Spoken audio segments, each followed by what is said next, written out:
During one of his great journeys across the eastern Mediterranean, Paul of Tarsus arrived in Athens. The city was no longer a political power, but it remained something else entirely. Athens was still the intellectual heart of the Greek world, a place where philosophy, poetry, and religious debate shaped how people understood the universe. As Paul walked through its streets, what struck him most was the sheer number of sacred images and shrines.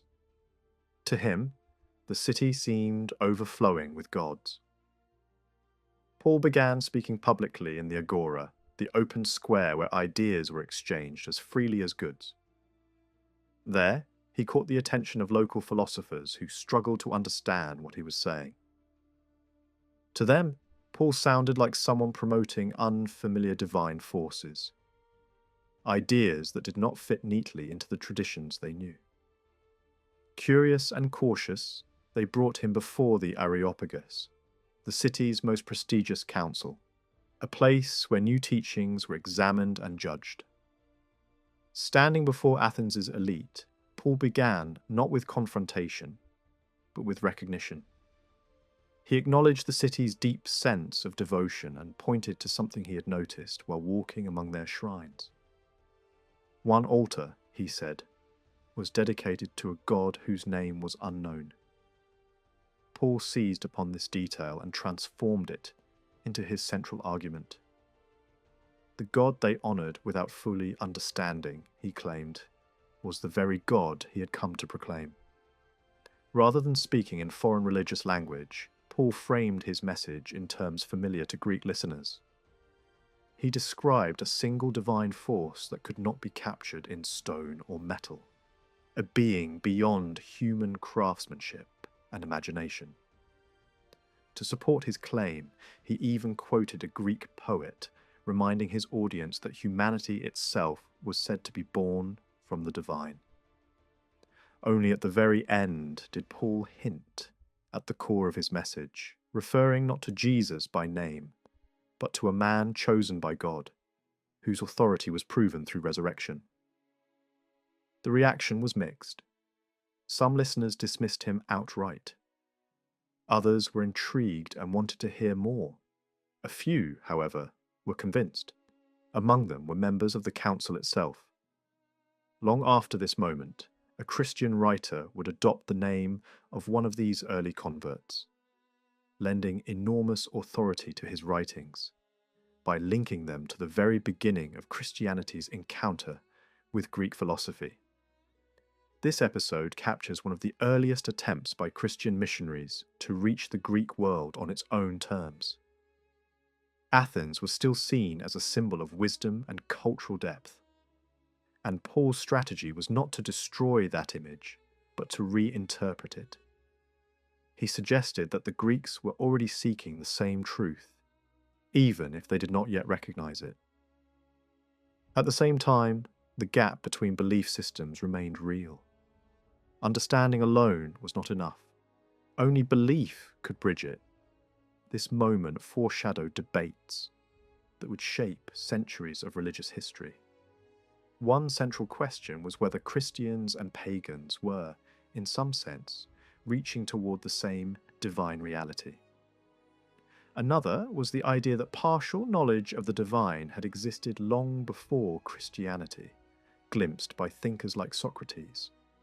But that full understanding arrived only later.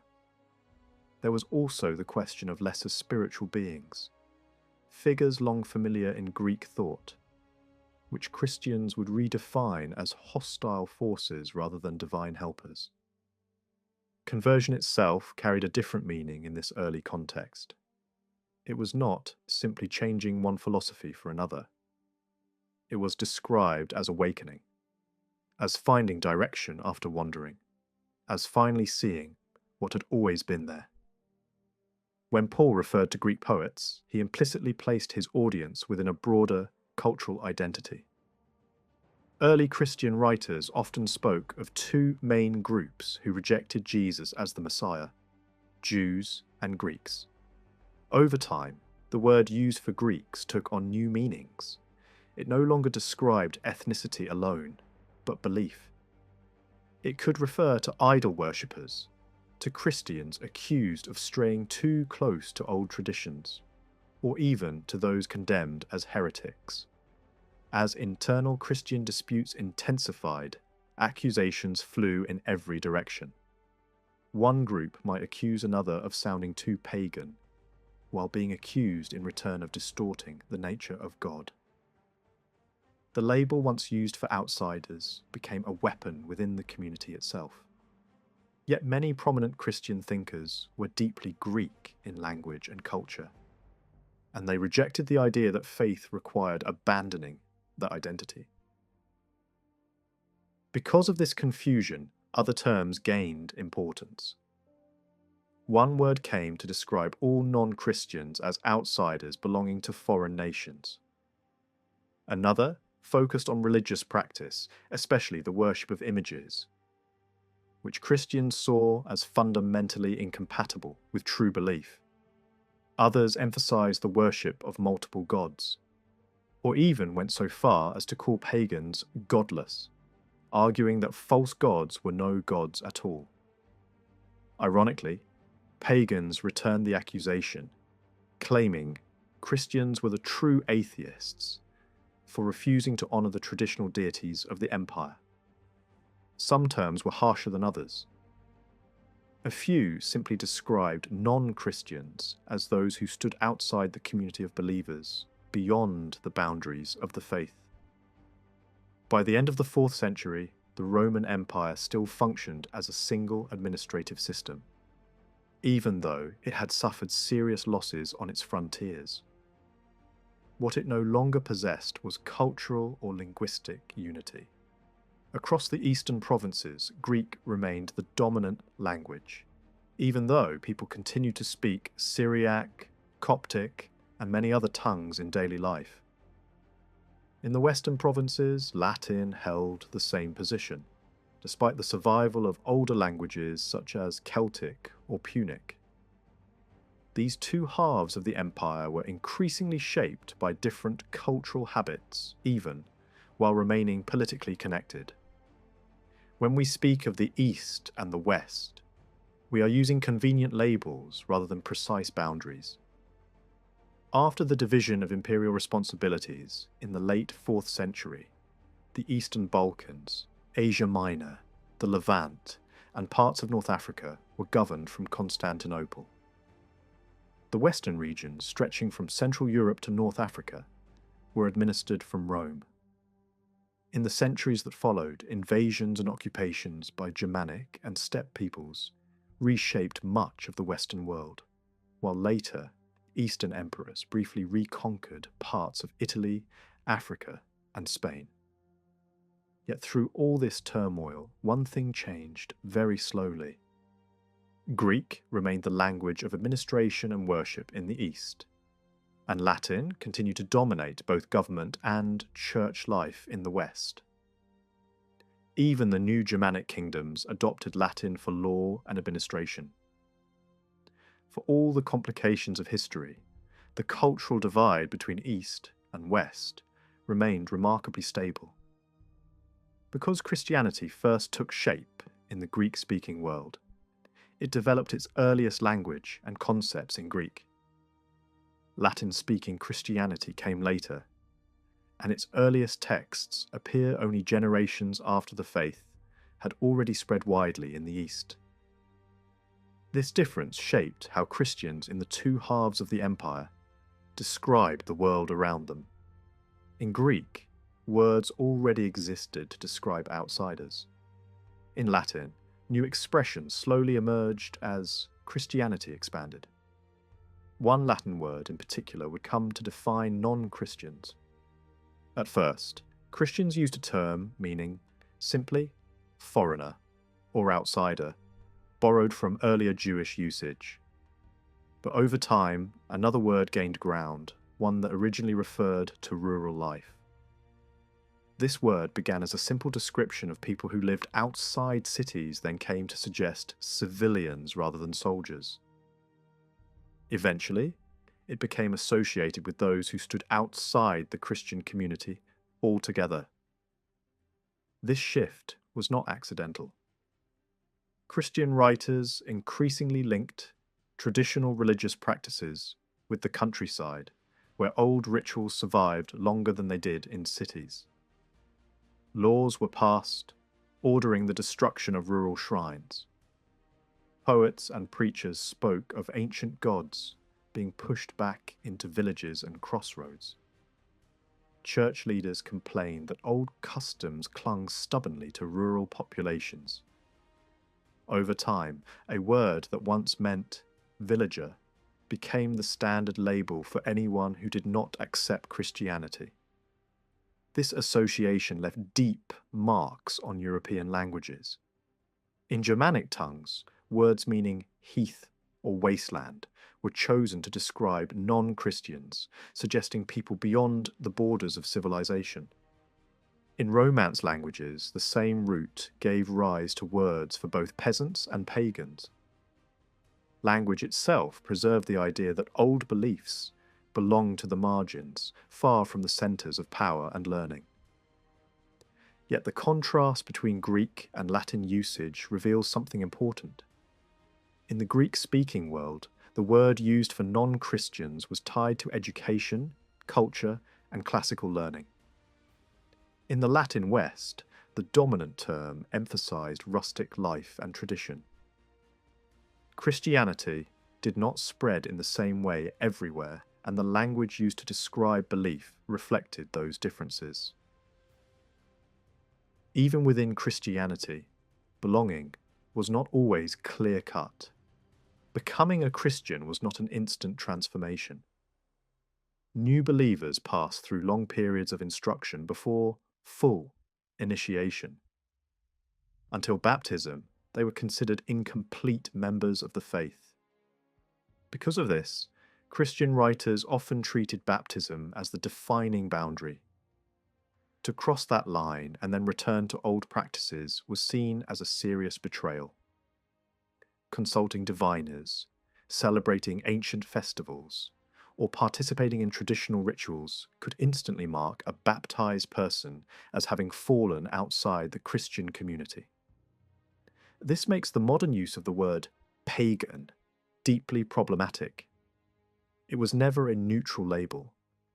It was a term created and used by Christians to describe those they believed stood outside the truth. When modern historians adopt it, they inherit its biases. The problem becomes even sharper when we apply it to people grouped under the label Greek, since this collapses vast differences into a single category. Roman aristocrats preserving ancient rituals, desert nomads worshipping local gods, and frontier warriors honouring their own deities all become indistinguishable under one name. Other labels have been proposed, such as polytheist, but these also fail to capture reality. Not everyone worshipped many gods in the same way. Some believed in a single supreme power above all others. Some blended older traditions with new philosophical ideas. Others focused devotion on one dominant deity, while acknowledging many lesser ones. Any attempt to force these beliefs into a single box distorts more than it explains. For these reasons, when we speak of paganism, we should treat it not as a unified religion, but as a shifting collection of practices, traditions, and worldviews. Who counted as a pagan depended entirely on who was doing the labelling. To one Christian preacher, pagans might be curious listeners in the crowd. To another, they were elite intellectuals who politely questioned Christian ideas. Paganism was never a clearly defined opposite of Christianity. It was a moving target, nor was the boundary one way. Christianity and older traditions constantly influenced one another. Christians accused pagans of worshipping false gods, while pagans accused Christians of rejecting the divine order of the world. Old gods were reinterpreted as malicious spirits, rather than denied outright. At the same time, Christians themselves were sometimes accused of slipping back into older habits, reviving rituals or ideas that blurred the line between old and new. As Christianity expanded, it inevitably encountered peoples who did not share its beliefs. Some converted, others did not. In this sense, paganism could never fully disappear.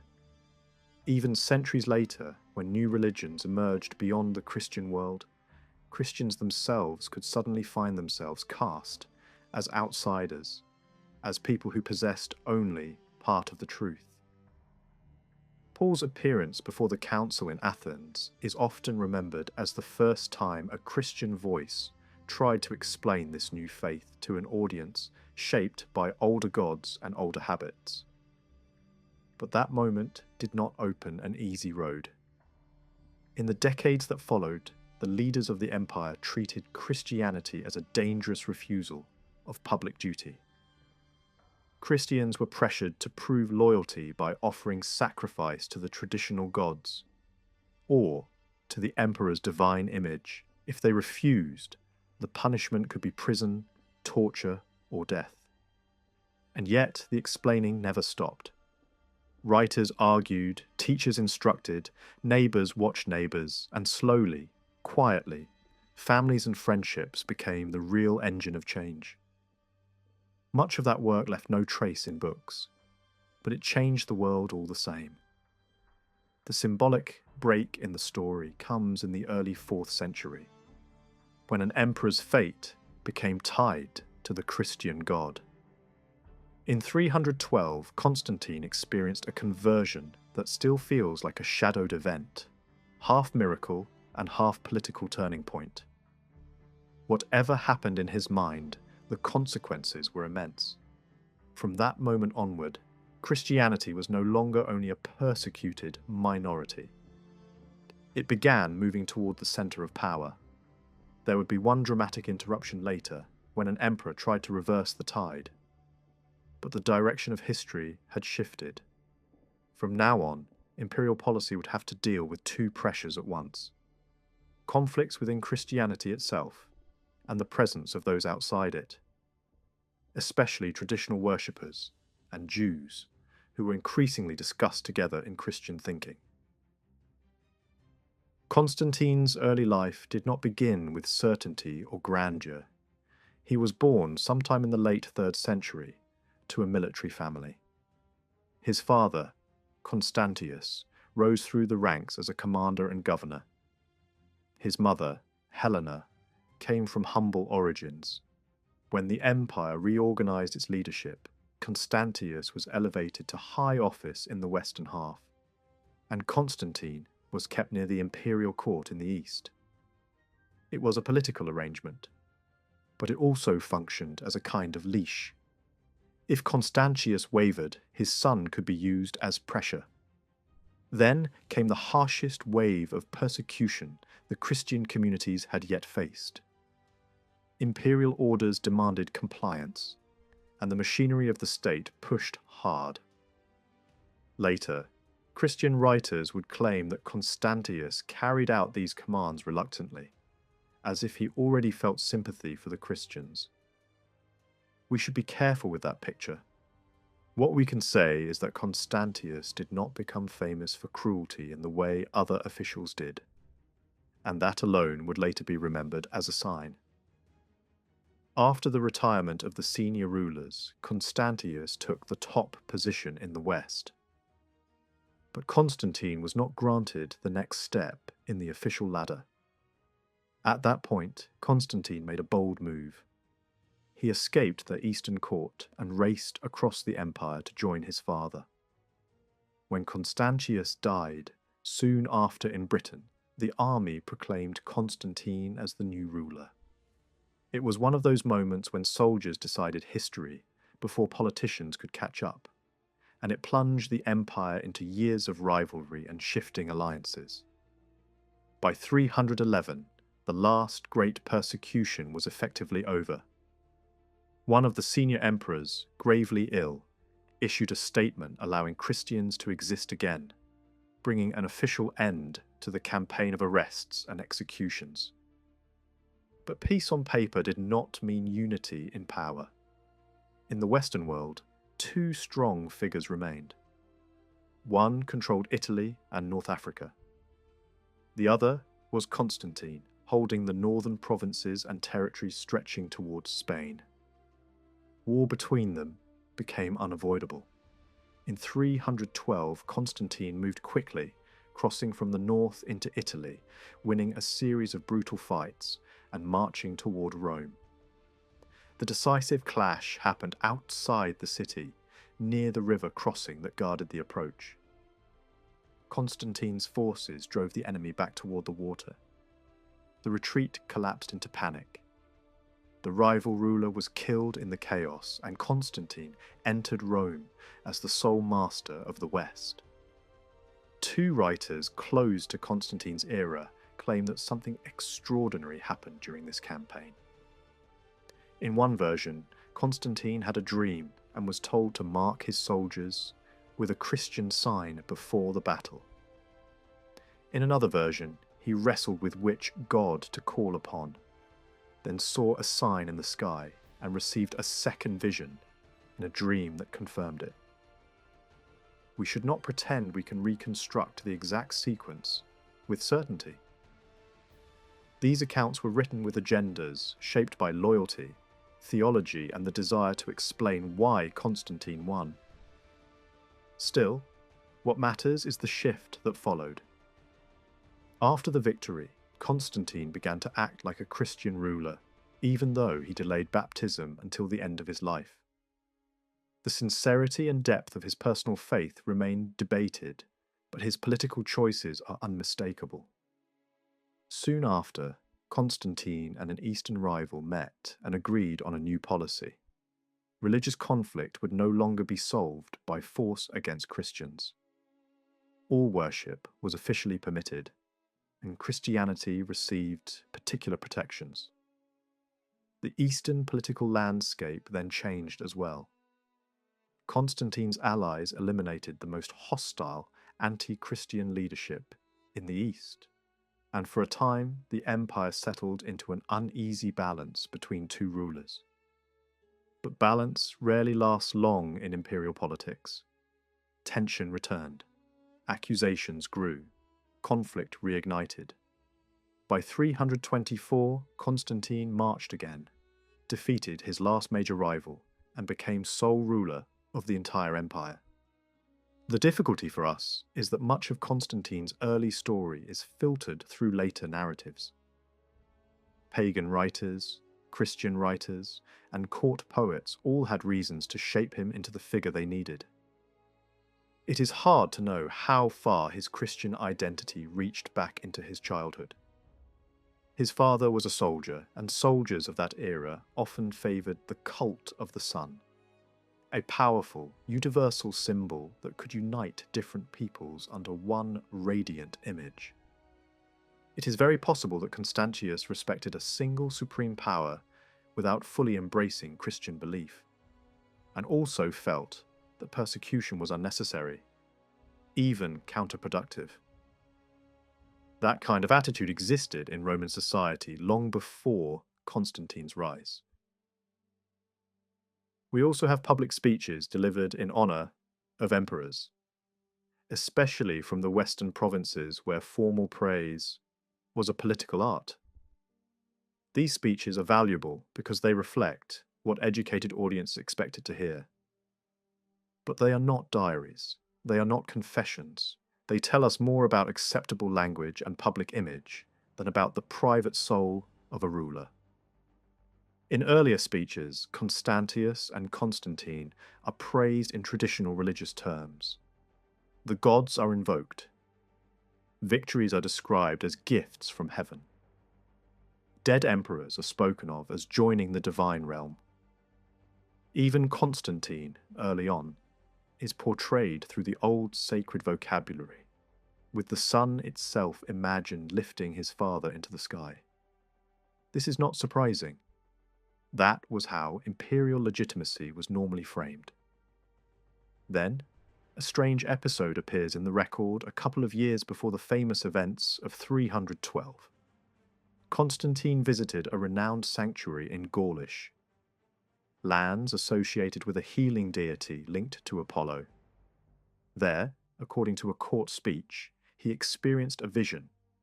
Apollo stood with victory and offered him crowns promising long years of rule.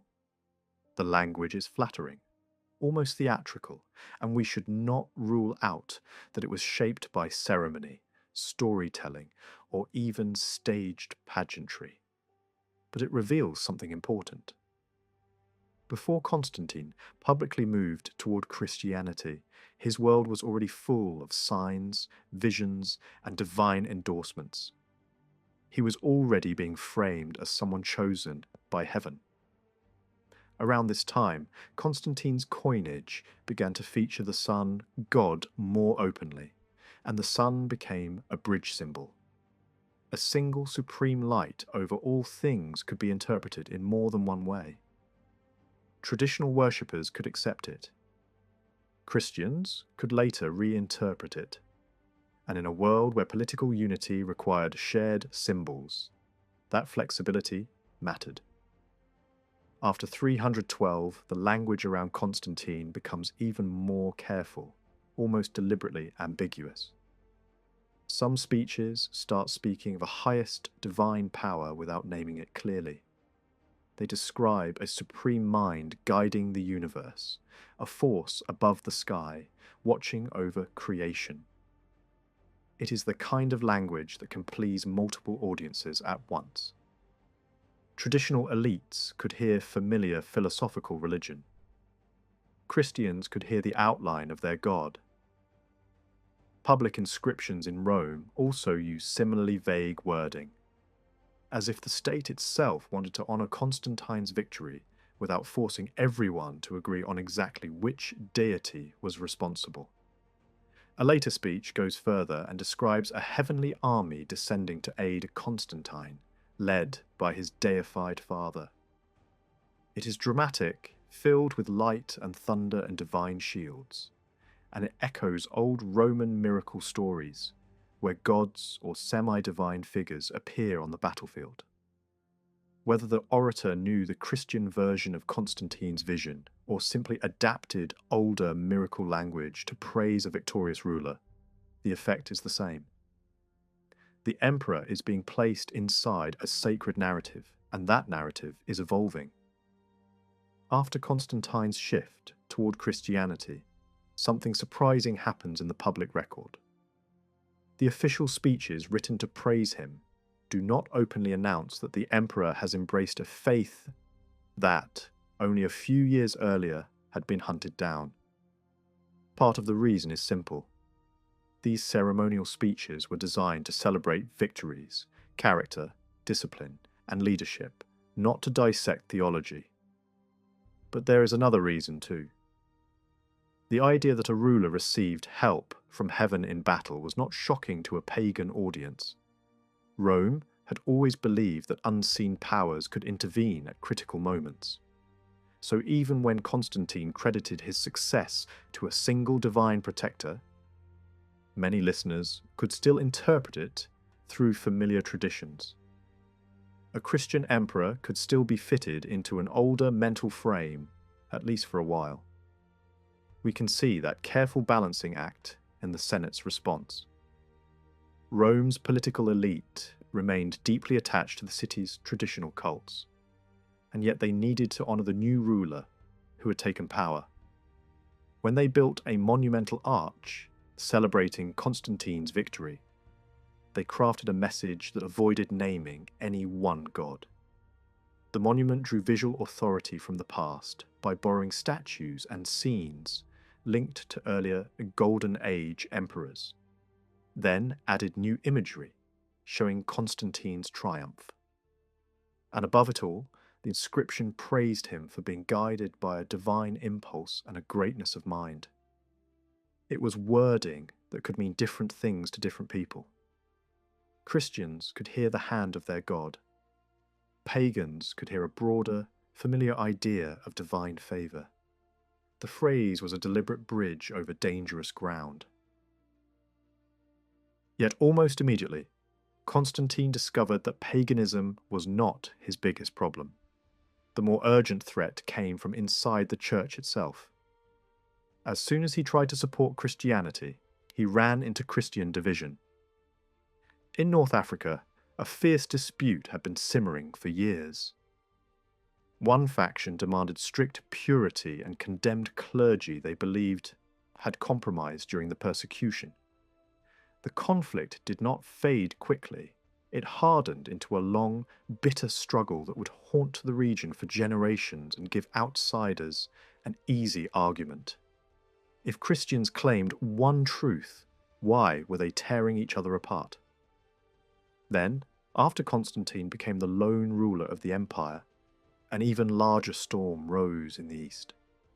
A priest in Alexandria argued that Christ was not eternal in the same sense as God, that the Son belonged on the side of creation rather than being equal to the Father. The debate split communities, bishops, and cities. Constantine tried to crush the crisis by calling an empire-wide council and demanding unity. But unity did not arrive on command. The arguments continued for decades.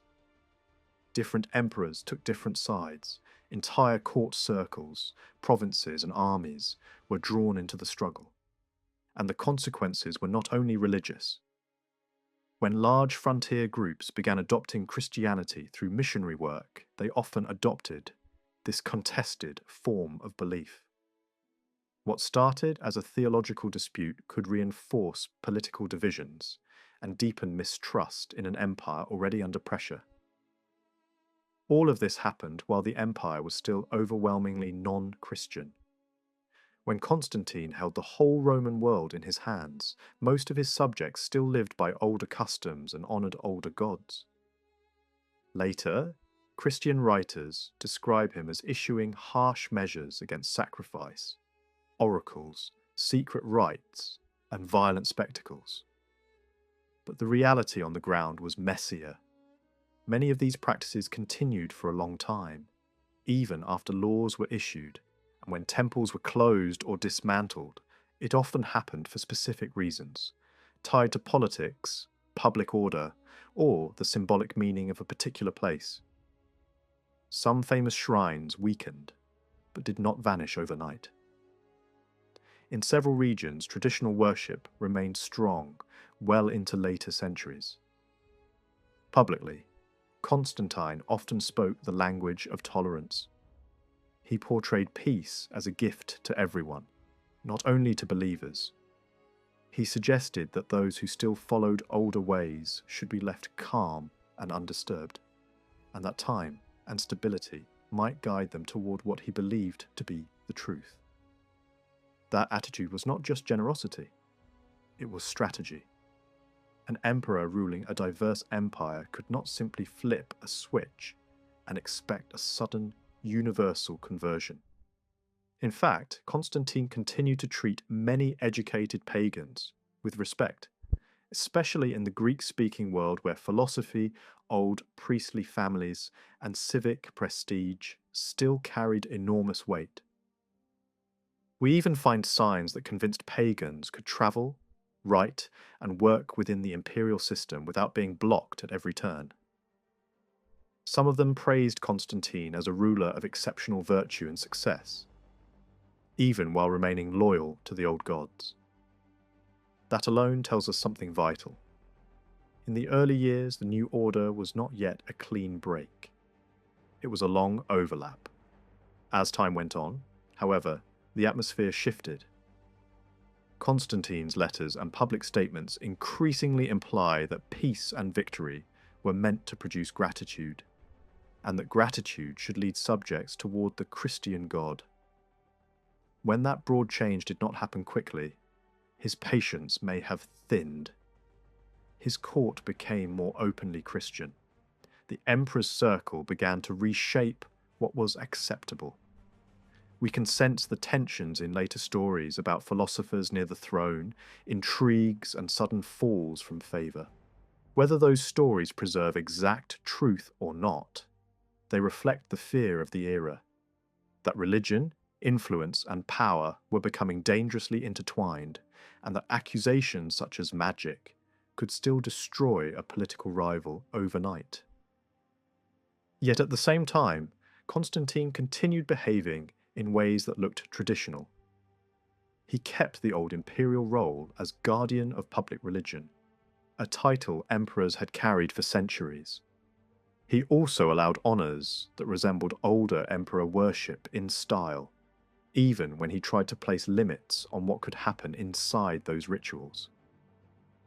In one notable case, a city asked permission to build a grand temple linked to the imperial family, and to hold the usual public entertainments tied to that kind of celebration.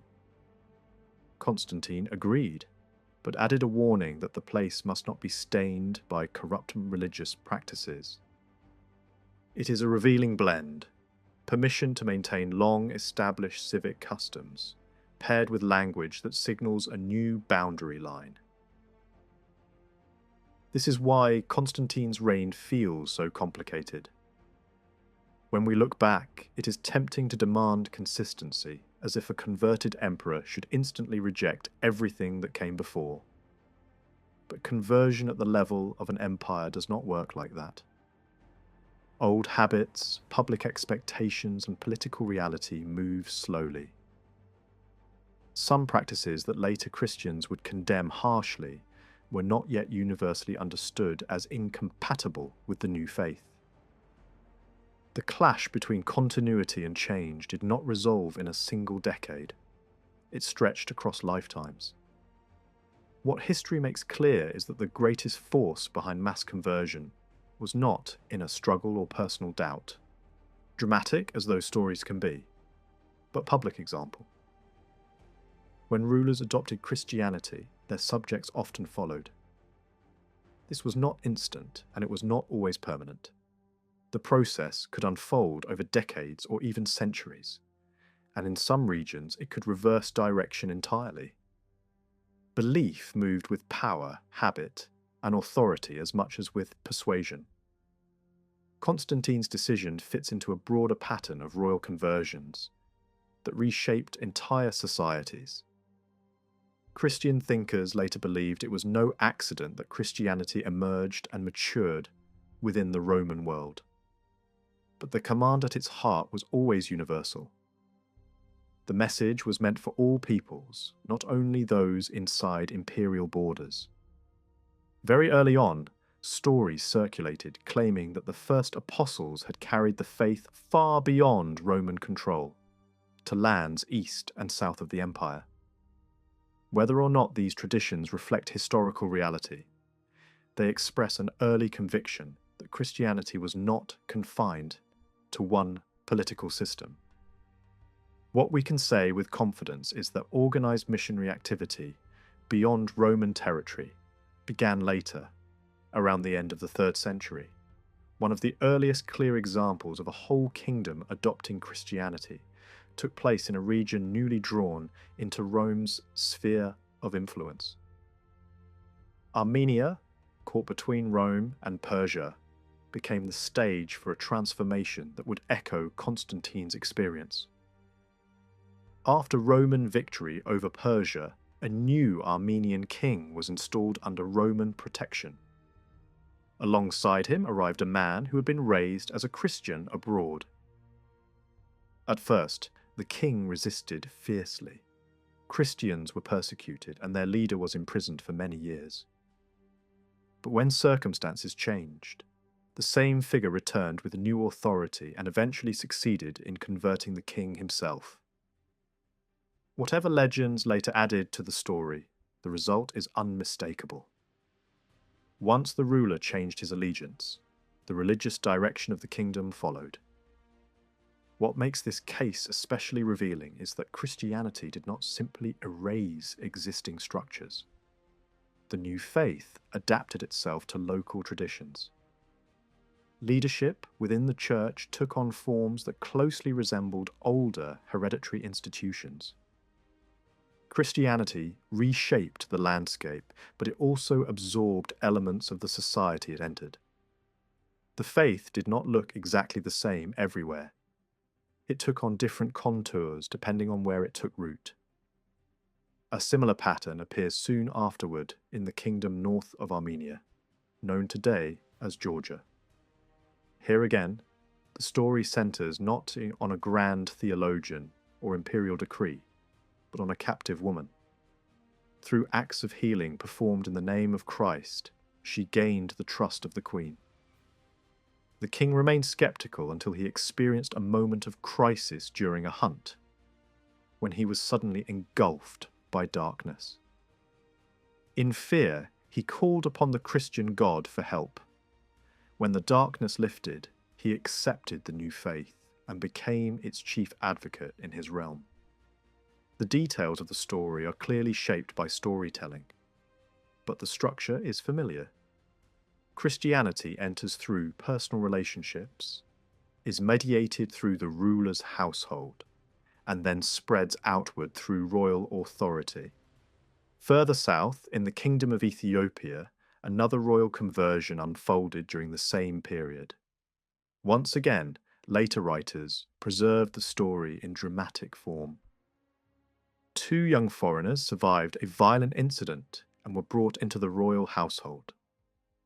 One of them rose to a position of trust, managing affairs of state and encouraging Christian worship among foreign traders. When the young king came of age, this advisor travelled abroad, sought formal religious authority, and returned as a leader of the church. Under his influence, the kingdom gradually embraced Christianity. Here we are, fortunate to have more than stories. Inscriptions left by the Ethiopian king himself allow us to trace the evolution of belief, step by step.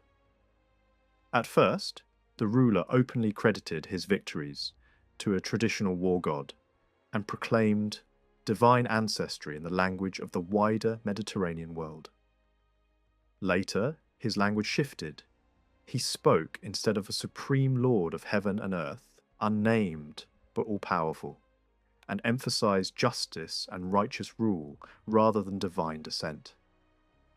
Only in his final declarations does he fully identify himself as a Christian, invoking the Father, Son, and Holy Spirit, and presenting himself as ruler by faith in Christ.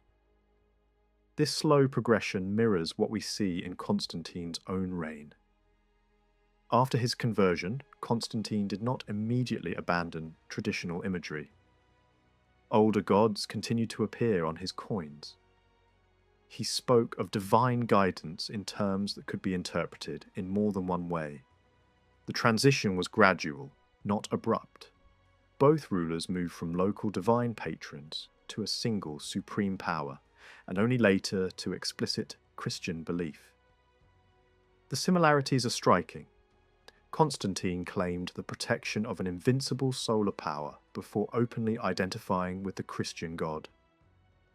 The Ethiopian king first invoked an invincible war god, then a universal lord, and finally the Christian Trinity.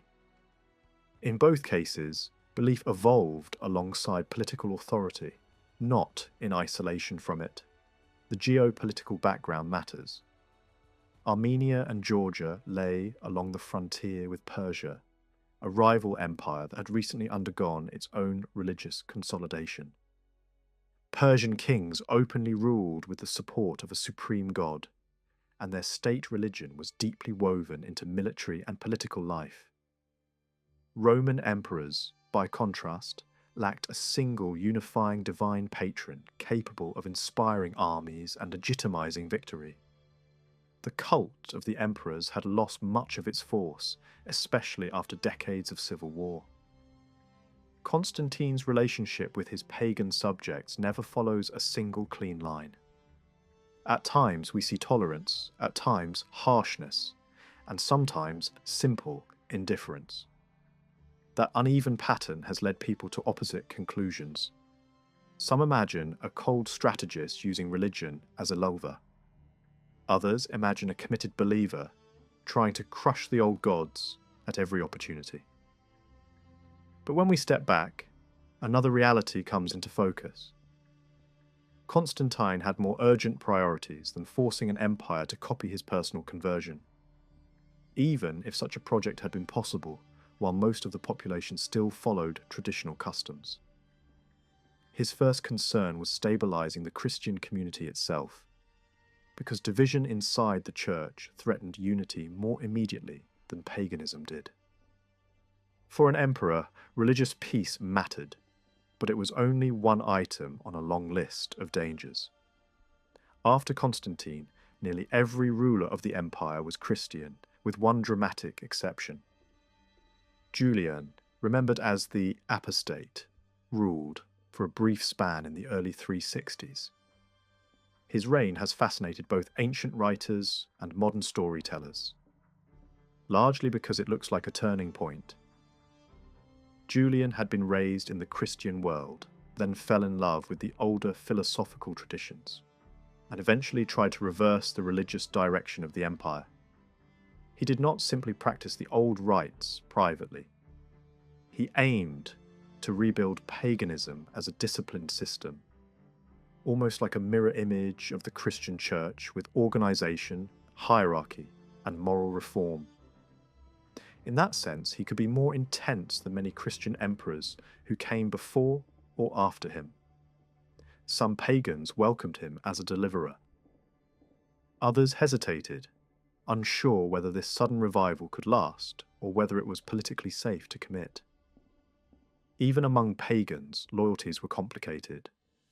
A few celebrated his rule as a return of sacrifice, festivals, prophecy, and confidence in the old gods. Yet even those who praised him had mixed feelings while he was alive, shaped by local anxieties, imperial demands, and fear of what might follow. Julian's reign, however, functions more like a bright flare than a lasting reversal. It likely made later emperors more careful, at least for a time, because it proved that religious conflict could still ignite the empire.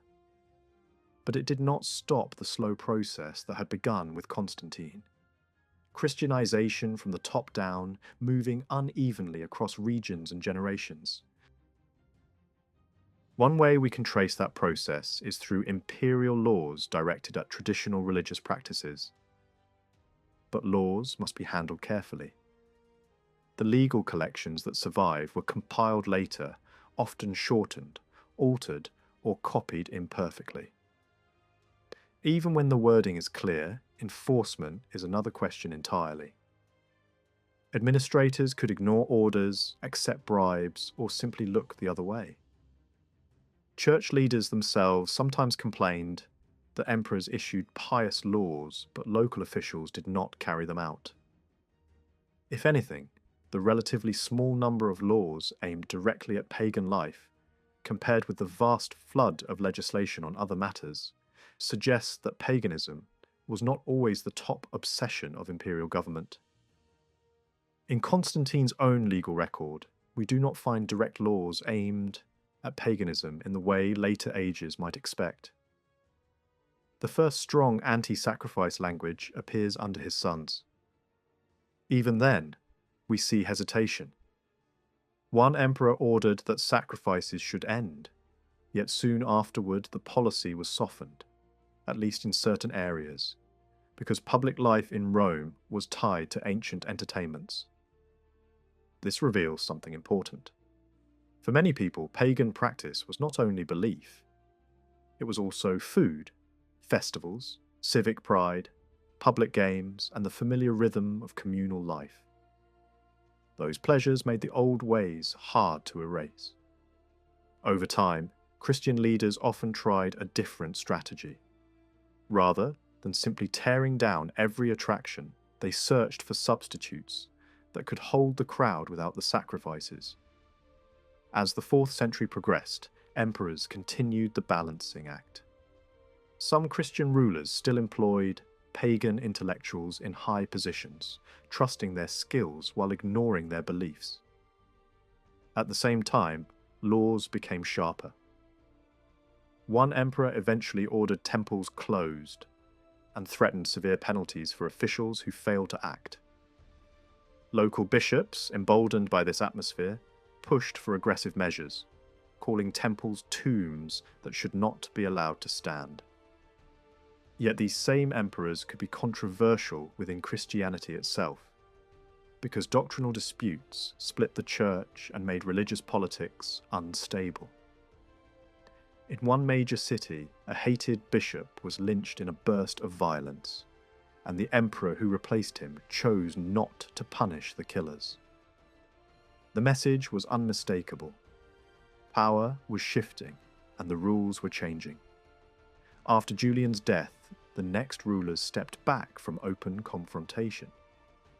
They favoured Christianity but avoided a war on traditional worship. Sacrifice was sometimes permitted again under restrictions. Divination might be tolerated by day but treated as dangerous at night, when it could be branded as sorcery. Tolerance remained the public posture, yet fear of magic and conspiracy never disappeared.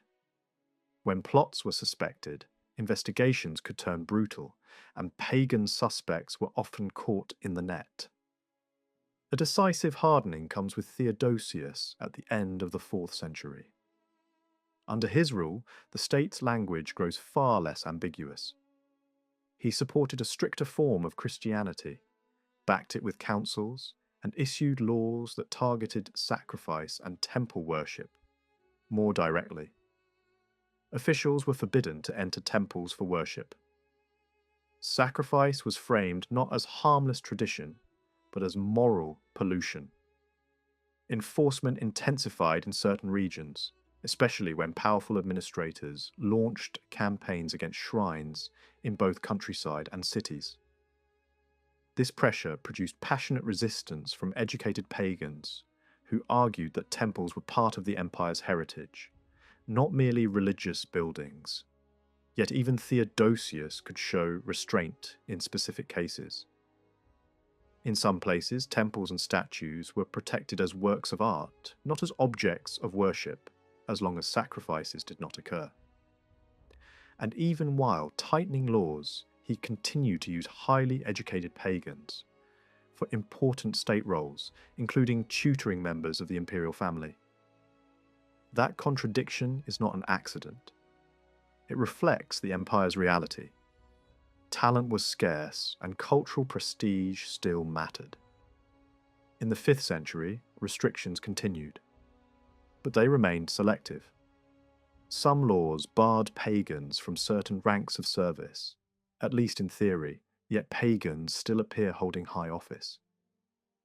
Other laws spoke as if pagans barely existed, while simultaneously ordering that pagans and Jews should not be disturbed if they lived quietly and obeyed the law. This tells us that the government wanted control of public practice more than control of private belief. The target was sacrifice, ritual, and public display. Belief was harder to police and often less urgent. Later, laws expanded pressure into private space. Penalties threatened not only the person performing forbidden rites, but also the owner of the house where it happened, even if the owner claimed ignorance. That kind of language reveals two truths at once. The state was tightening its grip, and the old practices were still happening behind closed doors.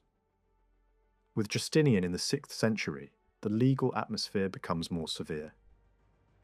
The state begins treating religious difference as a threat to public purity and political order. Holding office, practicing law, teaching publicly, receiving state salaries. These were increasingly restricted to those who matched the emperor's version of Christianity. The logic was clear. Positions of influence must belong to the clean, meaning the orthodox. Even then, the harshest penalties were most often attached to actions, not mere belief. Sacrifice, ritual, and organized teaching of non-Christian tradition drew the strongest response. The law became both a pressure tool and a filter, encouraging conversion by making ordinary life harder, without formally forcing everyone at once. And yet, when we look across these centuries, one conclusion stands out. Until the late period, emperors generally did not run systematic campaigns to force pagans into conversion through law alone. Where persecution erupted, it was often local, driven by bishops, monks, crowds, or ambitious officials who sensed that the mood of power favoured them. Imperial policy mattered, but sometimes indirectly. It created an atmosphere where certain actions could be taken without consequence, where violence could be excused as zeal, and where older institutions could be attacked with a sense of divine permission. Nowhere is that danger clearer than in the great cities of the East, where religion, politics, and crowd energy collided. In Alexandria, a powerful bishop succeeded in destroying a major temple complex that had long symbolized the city's traditional religion. A generation later, the same city witnessed an infamous act of violence. The philosopher Hypatia, closely associated with the civil governor and seen by some as an obstacle to the bishop's influence, became the target of a mob. She was seized on her way home, dragged into a church building, brutally murdered, and her body destroyed. The killing was not simply a personal crime. It was a sign of a world where spiritual authority, civic power, and public fury could fuse into something terrifying. When violence erupted in the late Roman world, it was not always led by bishops or official clergy. Often it was driven by monks or zealous laymen, people who had no formal authority, yet acted as if they carried the power of the state and the will of heaven. Some contemporary observers describe these men with open disgust, saying that once certain groups put on the dark robe of religious devotion, they began to behave like untouchable enforcers. Whether or not the language is fair, the fear behind it is real. In some cities, a reputation grew that religious militants could intimidate officials, threaten elites, and push crowds into action. We see this pattern in Alexandria after the destruction of its most famous temple complex. Organized bands of Christian toughs appear in the story. Men, known for being physically aggressive and closely linked to church networks. They were often used for practical tasks, such as caring for the sick during epidemics, but in moments of crisis they could become a street force. When the philosopher Hypatia was murdered, it was not a formal tribunal or a legal process. It was a mob action driven by rumour, faction, and raw intimidation. A century later, the same city shows how easily this kind of pressure could be mobilized again. Church leaders could call on monks to assist younger militants in searching for and destroying pagan images in nearby towns. And when neither local officials nor church authorities wanted to act, crowds could force their hands. In the imperial capital itself, riots broke out during a religious trial when people feared that a verdict might let suspects go free. The crowd did not merely protest, they executed violence, burned people alive, and demanded the removal of senior officials. In that atmosphere, justice could be seized by the street. Among emperors after Theodosius, the one whose personal faith most visibly shaped policy toward remaining pagans was Justinian. Under his rule, pressure increased on both public institutions and private circles.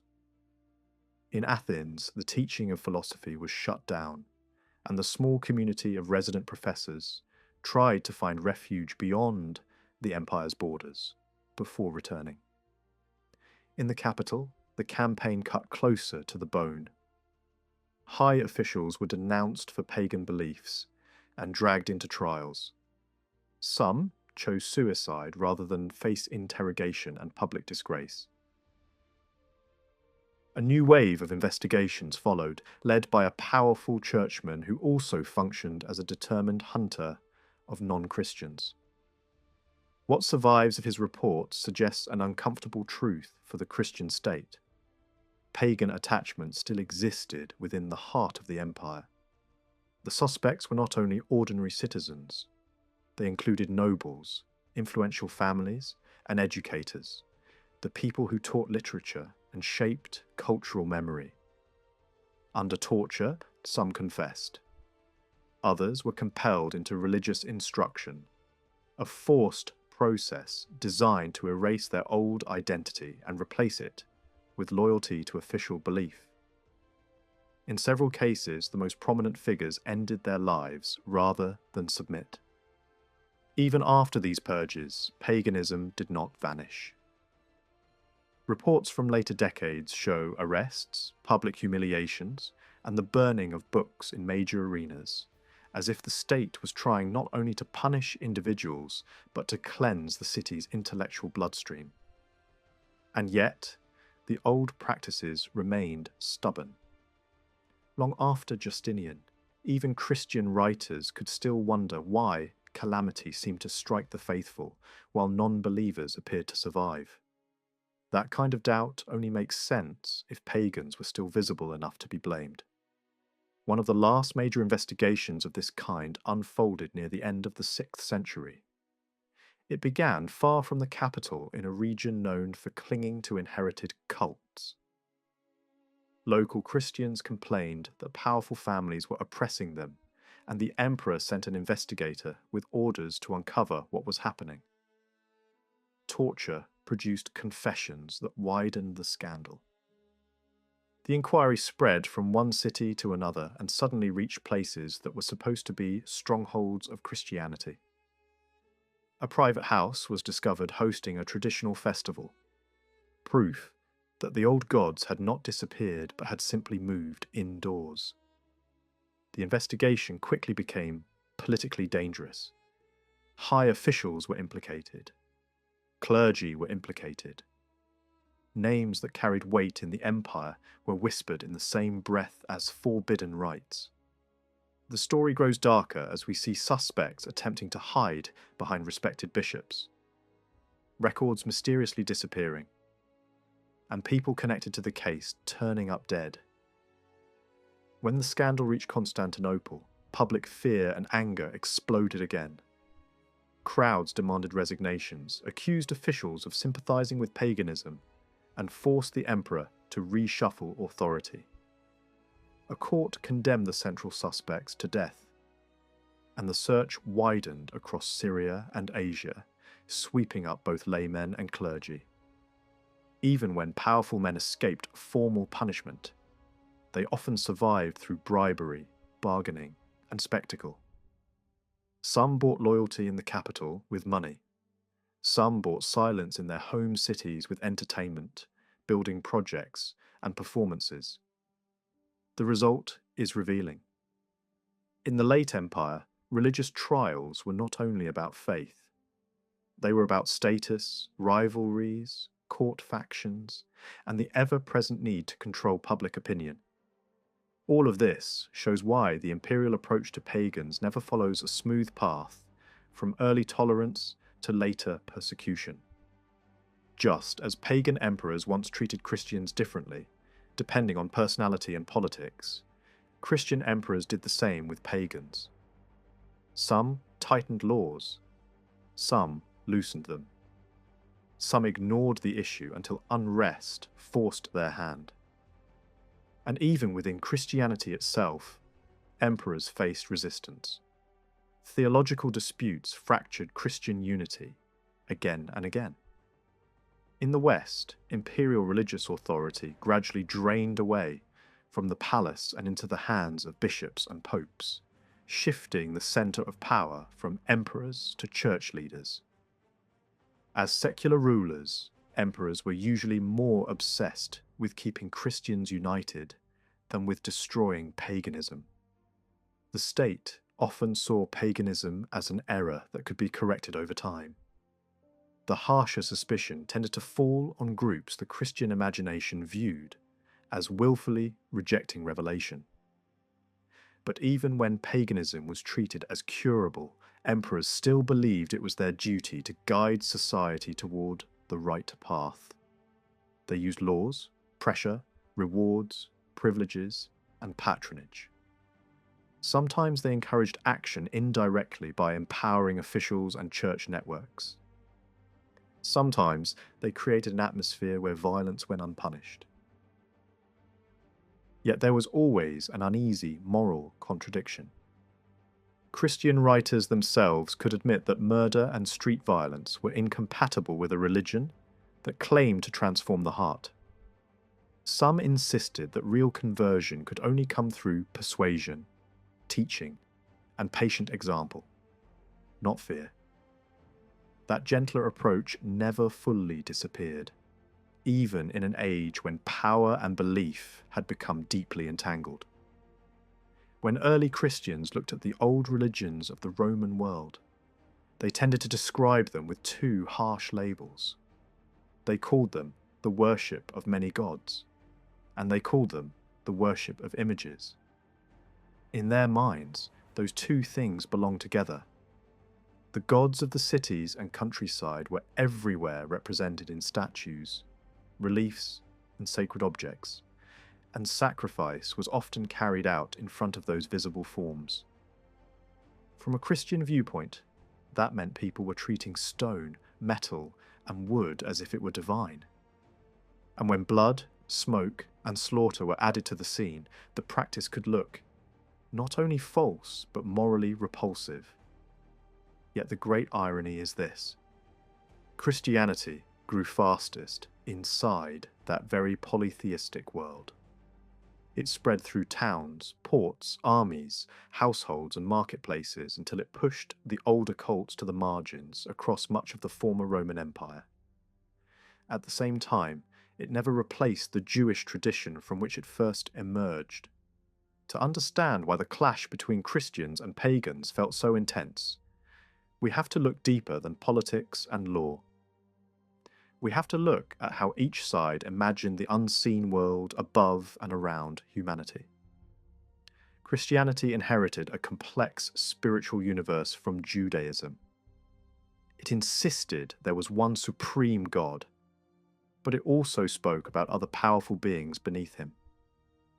Ancient Jewish texts sometimes even describe a heavenly council, where God stands above other lesser beings. Passages like this later caused headaches for Christian thinkers, because they could sound like a hint of many gods. Even in the New Testament, we find language that recognizes the existence of so-called gods that people worship, even if Christians argue those beings are not worthy of worship. And there is another figure in the background, the adversary of God's will, the one Christians came to call the devil. In some early biblical stories, this figure begins as a tester and accuser rather than the absolute ruler of evil. But over time, through centuries of interpretation, he becomes the commander of hostile forces, a leader of rebellious spirits, the face of the dark side of the cosmos. At the same time, Christianity developed its own distinctive structure for speaking about God. Believers did not use the modern word monotheism, but they did insist on one divine source. And then they described God's presence in a new way. The Father as the supreme origin, the Son sent into the world, and the Spirit active among human beings. It took generations to find language that held those ideas together, and Christians never stopped arguing about it. Disputes over how divine and human could meet in Christ eventually split communities, divided regions, and created rival Christian identities that would last for centuries. In other words, the Christian world was never simply one united bloc facing paganism. It was also wrestling with its own definitions. Alongside God, Christians believed in intermediaries. They spoke of angels as messengers, protectors, and agents of divine action. They also believed in countless hostile spirits that could harm, deceive, and possess. And here is where the conflict with paganism becomes sharper. Many Christians came to describe the pagan gods as demons, not as harmless cultural symbols or local traditions. but as predatory spiritual forces hiding behind beautiful names and familiar images. This gave Christians a powerful explanation for why pagan worship felt dangerous. It was not just a mistake, it was a trap. Now, the pagan world was not a single system, it was a vast landscape of traditions that changed from place to place and century to century. The famous Olympian gods we picture from epic poetry were, in many ways, a literary model. Ordinary worship in the empire often had little to do with reading Homer. Local shrines honoured local gods whose names never appear in great books, yet whose temples and inscriptions show how deeply they mattered to communities. That is why debates between educated pagans and educated Christians can feel like an air war above the ground. The arguments survive in texts, but everyday religion lived in streets, fields, household rituals, and regional sanctuaries. Still, if we zoom out, pagans and Christians did share some broad assumptions. Many pagans also imagined a supreme power ruling the universe, often linked to the sky and to kingship. Even when they honoured many gods, they could speak as if one stood above the rest. They also believed in messengers and divine helpers, beings who carried signs, dreams, and omens, from the heavens down to humans. The difference is that pagans did not usually frame evil as a single empire under one Satan-like ruler. Their universe had danger, misfortune, and hostile forces, but it was not typically organised around one cosmic enemy. This is where one word becomes crucial, the term that later gave us demon. In the Greek world, that word originally did not mean the same thing it came to mean in Christianity. It could be used as another way of saying God, or it could mean a mysterious divine force, or even something close to destiny. People spoke of being fortunate or ill-fated using words built from that same root, as if a person's life was shaped by a power attached to them. Over time, Greeks began to imagine intermediate beings between gods and humans, spirits that carried messages, guided fate, or influenced households and cities. Some could be helpful, some harmful. Philosophers gave this idea new shape by describing a whole middle zone of spiritual beings connecting mortal and immortal life. Later thinkers went further, suggesting that the shameful acts attributed to the gods in old myths were really the work of lower spirits, not the gods themselves. That move allowed pagans to defend their religion against criticism by saying, in effect, the highest divine powers were pure, while the messy stories belonged to lesser forces. At the popular level, darker versions of these spirits also circulated. People told stories about possessions, hauntings, and malevolent forces that clung to families. Exorcists, whether pagan specialists or later Christian holy men, became part of that world. Stories spread of spirits forced to speak, driven out with threats, leaving the body like smoke. Christians did not invent fear of hostile spirits.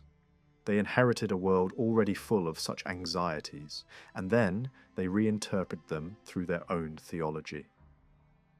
This helps explain something else: the striking overlap between pagan and Christian language. Even pagan thinkers could speak about a supreme God beyond all names, surrounded by ranks of lesser beings, that sounded very much like angelic orders. Some pagan oracles and philosophical texts could be quoted by Christians with only slight adjustment. And suddenly, they sounded like admissions that there was only one true God. That is not simply trickery. It reflects a shared intellectual atmosphere in which many people, pagan and Christian alike, were trying to reconcile ancient traditions with a growing sense that the divine might be higher, more unified, and more abstract than old myths suggested. We also see that certain ideas spread slowly across religious boundaries. Take the notion of spirit as an active, invisible presence. In Judaism and Christianity, spirit becomes central. In pagan thought, the word for spirit could mean breath, inspiration, or a force linked to prophecy. But it takes time before it resembles anything like the Christian use. Over the centuries, the Eastern Mediterranean became a crossroads where Jewish, Christian, and pagan ideas interacted constantly. Terms migrated, meanings shifted, accusations were borrowed, defenses were adapted. Even beliefs about the afterlife show this gradual blending. Older Greek traditions often place the dead in a shadowy underworld, yet over time, new visions appear. The soul rising upward, joining the stars, reaching a brighter realm above the air. By the imperial era, such ideas become common in educated writing. Whether the average person embraced them in the same way is hard to know, but the direction is clear. The late ancient world was reimagining what the unseen universe looked like. So when Christians accused pagans of worshipping many gods and worshipping images, they were not just criticizing a ritual habit. They were attacking a whole way of mapping reality. And when pagans resisted, they were not always defending crude superstition. Many were defending a flexible, layered system where a supreme divine power could exist alongside local gods, where spirits filled the space between heaven and earth, and where tradition was not one rigid creed, but a living network of practices and stories. When we look closely, we start to see why the clash between Christians and pagans was never just a clean break. In many areas, their ideas and habits could resemble each other, enough to create a strange magnetic effect. Sometimes that similarity pulled people together, because it gave Christians familiar language they could use when speaking to non-Christians. Other times, it pushed them apart, because the same resemblance made Christians fear confusion, compromise, and spiritual mixing.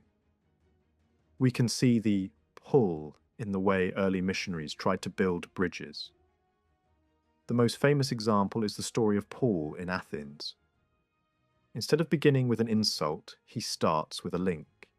He points to an altar dedicated to a god whose name is not known, and he tells his listeners that this unnamed power is the very God he has come to proclaim. To make his message sound less foreign, he even borrows a line from Greek poetry about humanity belonging to the divine.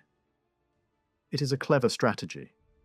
Use a familiar voice to introduce an unfamiliar claim. That same approach appears again and again in early Christian writing. Some Christian thinkers insisted that the best pagan philosophers were not so far from the truth. They argued that wise Greeks already sensed that the highest divine reality could not be reduced to a statue or trapped inside a single myth, or fully described by human words. In other words, Christians did not always present their faith as a total rejection of classical culture. Sometimes they framed it as a fulfillment, as if the sharpest pagan minds were already walking toward the same mountain peak, even if they had not reached it. Because of that shared language, even under Christian emperors, pagans could still speak safely about a supreme, unnamed power above the traditional gods. We even find figures who move across the boundary over time. A person might begin as a pagan thinker using the old cosmic vocabulary, praising a highest ruler of the universe, and then later become a Christian writer calling for the elimination of the very cults he once tolerated. That kind of personal transformation shows how porous the religious world could be. The lines were real, but they were not always walls of stone. The same closeness also produced something more controversial: hybrid movements that blended pieces of Christianity with older traditions and Greek philosophy. Some groups treated Jesus not as a unique divine saviour, but as an exceptional human being who achieved spiritual escape and offered secret knowledge to followers. Some surrounded him with ideas about cosmic powers, angelic rulers, and hidden spiritual roots that sounded partly Christian and partly like philosophical mysticism. And some even treated religious images in a way that made mainstream Christians recoil, placing portraits of Jesus alongside famous philosophers and honouring them with rituals that resembled what pagans did for their own gods. To church leaders, this was not creative exploration. It was contamination. It looked like Christianity being absorbed back into the older world. Another major meeting point was the idea of a single highest God. The phrase highest God had deep roots and could mean different things depending on who used it. For Jews and Christians, it could be a respectful way to speak about the one true God without using a sacred name. For pagans, it could describe Zeus in his most elevated form, or it could point to an even more abstract, supreme power above the whole divine crowd. The result was confusion that still frustrates historians today.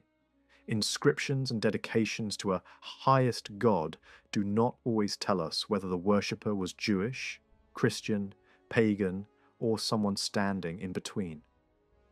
Out of this fog came communities that looked like religious borderlands. Some rejected idols and sacrifice, but kept practices that sounded Jewish, like honouring the Sabbath or following food rules. Others gathered in meeting places that felt like early churches, using lamps and lights in their worship and offering long prayers at dawn and evening.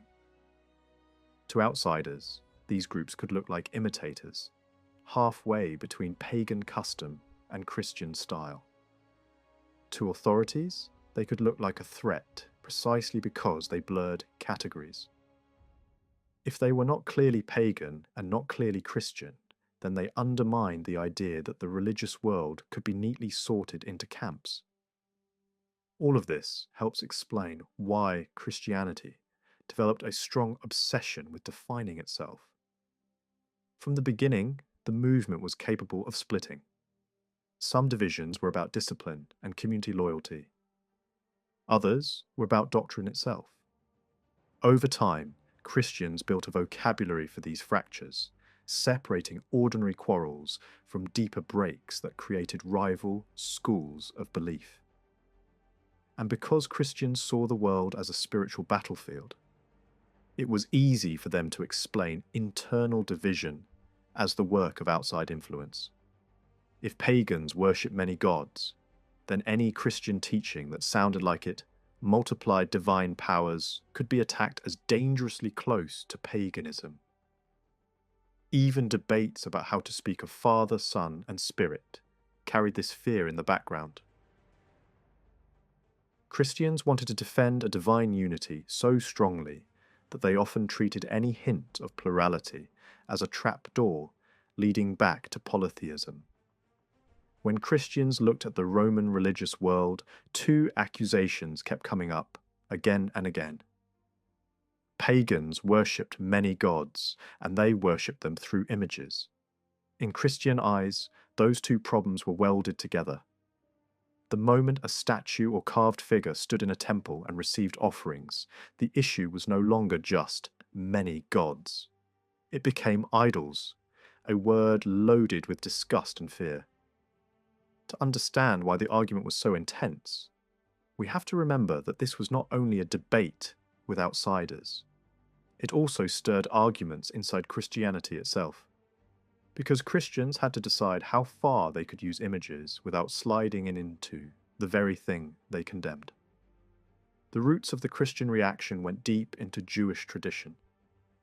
The basic rule was blunt. Worship belongs to the true God alone, and humans must not create objects that become targets of devotion. Over time, Jewish texts sharpened that rule with ridicule and warning. They mocked the absurdity of carving a god from the same wood used to bake bread and warm the body. They attacked the habit of turning dead humans into divine figures. And they treated idol-making as more than a mistake in theology. It was described as a kind of moral rot, a distortion of how people should live. What made this even more dramatic is that the temptation was not imagined as purely foreign. The famous story of a sacred community building a golden animal image while their leader is away became a permanent warning sign. The lesson was simple. The line between faithful worship and visible substitutes can be thin, even for believers. That story could also be read in a second way, as a warning against worshipping wealth itself.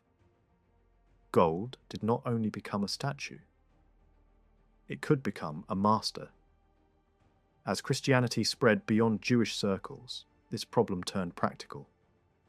How could non-Jews join the movement without adopting the entire Jewish way of life? Early Christian leaders insisted on a short list of boundaries.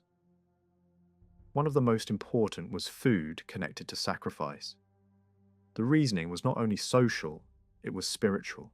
Sacrificial meals were seen as participation in the wrong powers. At the same time, Christians still lived in pagan cities, surrounded by markets and dinners and public festivals. So they developed an uneasy balance. They warned against joining ritual meals tied to worship, but they also recognized that daily life often involved meat, whose history could not be traced. The rule became less about paranoia and more about intention and context.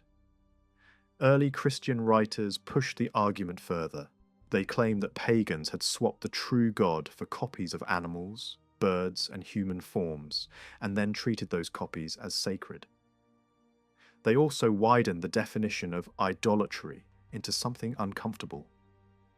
A person could worship money, status, or appetite as effectively as a person worshipped a statue. That broadened definition would later bounce back inside Christian communities, because it suggested that idolatry was not only out there in temples, it could be in here in ordinary desire.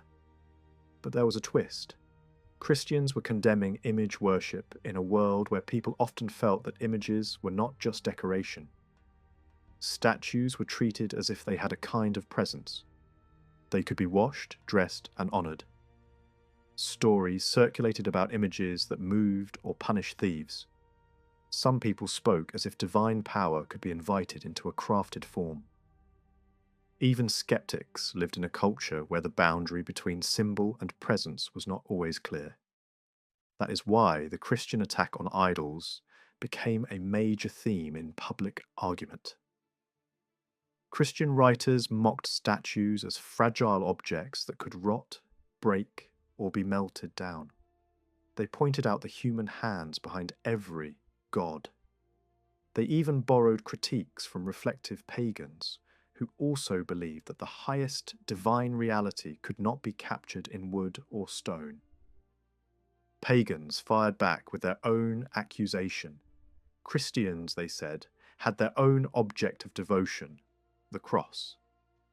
Christians had to answer that charge for centuries, and as paganism weakened, the cross stopped being only a discrete sign and became more and more visible, more and more celebrated, and eventually central to Christian art. Here is where the story becomes complicated. Even though Christians attacked idols, they also felt a growing need to picture their own sacred history. Very early Christian burial places show painted scenes.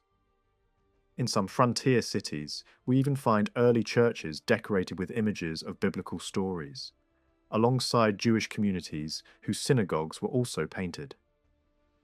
In those places, painted scenes were not treated as idols. They were treated as teaching tools and reminders. The fear was not any image at all. The fear was an image that became an object of worship in itself. That fear sparked tension inside Christianity. Some church leaders pushed for strict caution, warning that pictures in a sacred space could attract the same gestures pagans used for their statues. We can imagine the worry. Once people start kissing a wall painting, bowing, or treating a portrait as a living presence, the line has been crossed. Other Christians felt the opposite pull. Ordinary believers wanted visual anchors. They wanted Christ and the saints to feel close, not distant, and images offered that closeness. As Christianity became linked to imperial power, the tension did not vanish. If anything, it grew sharper.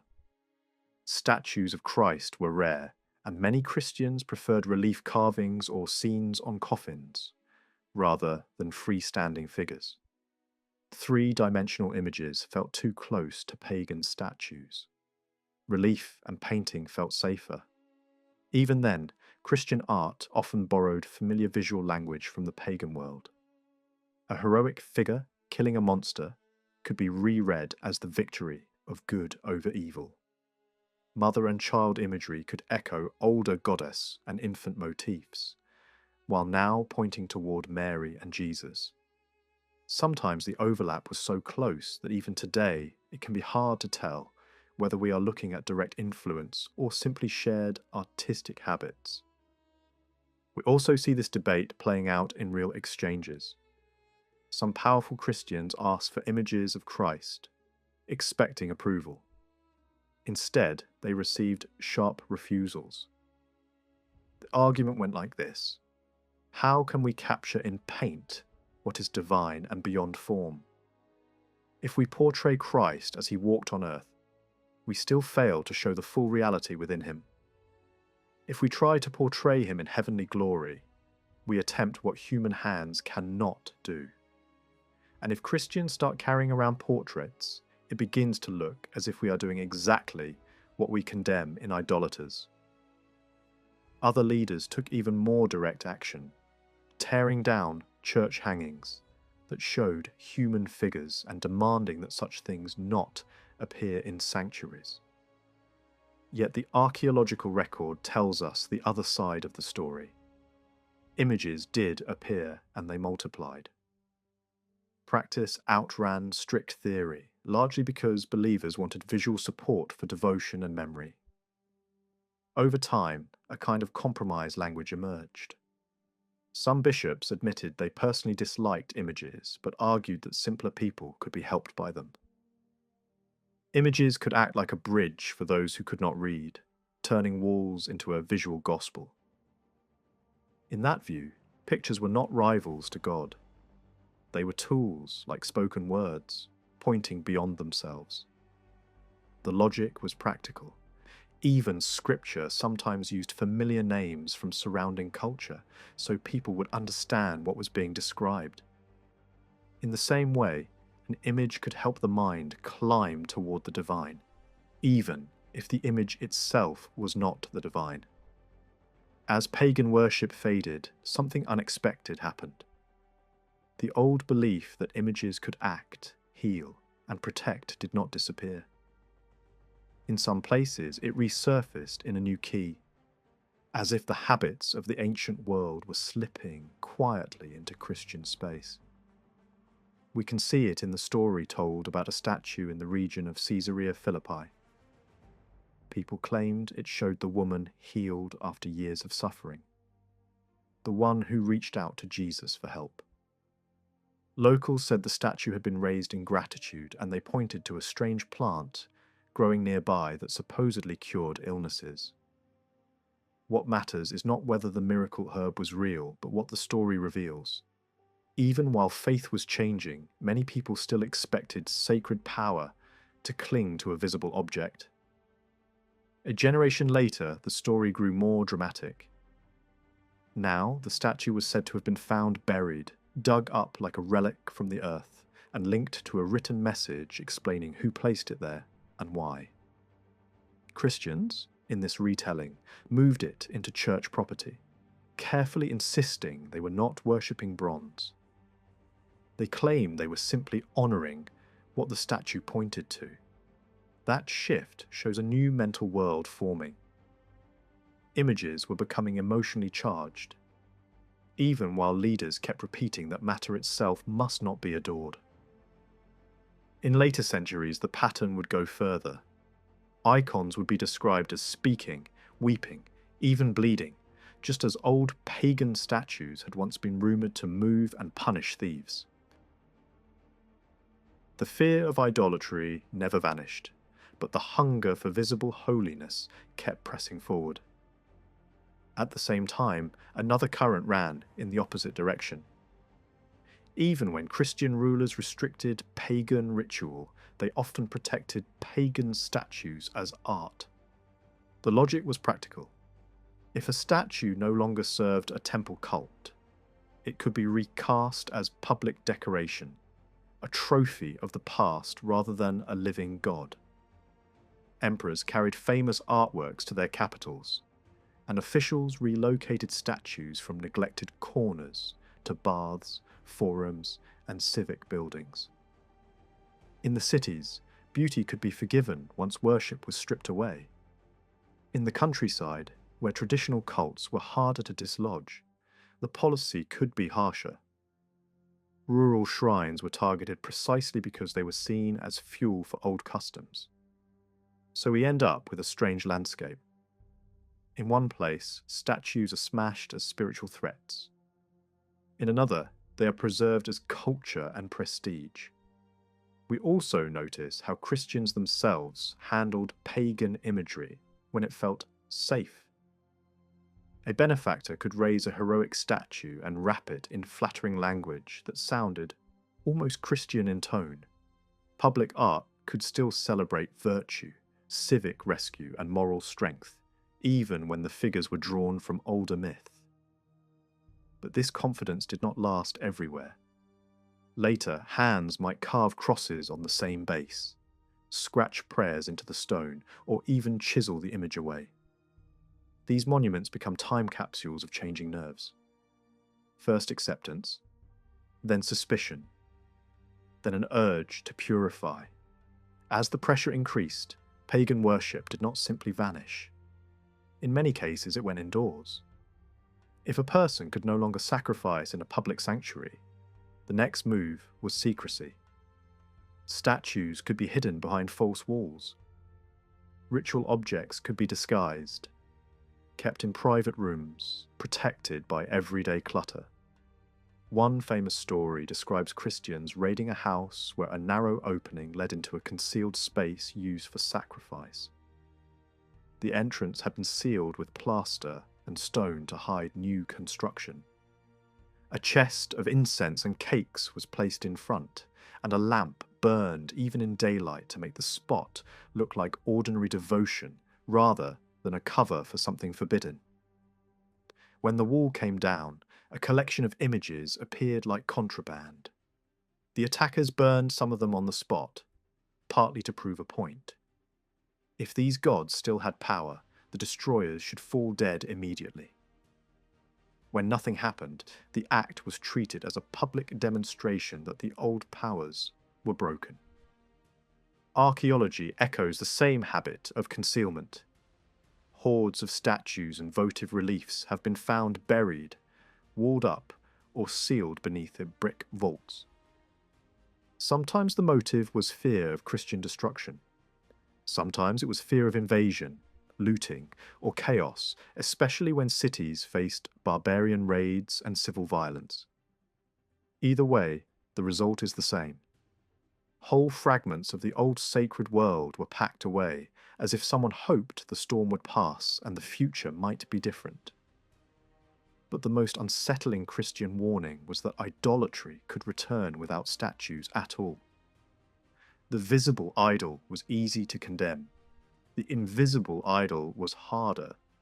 Christian teachers began to say that greed could become a form of worship, a rival god lodged inside the human chest. The argument was sharp.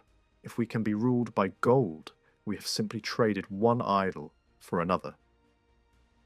In that view, the fall of the old gods did not end temptation. It only changed its costume. The ancient altar could collapse, yet the devotion could reappear as obsession, status, appetite, and fear.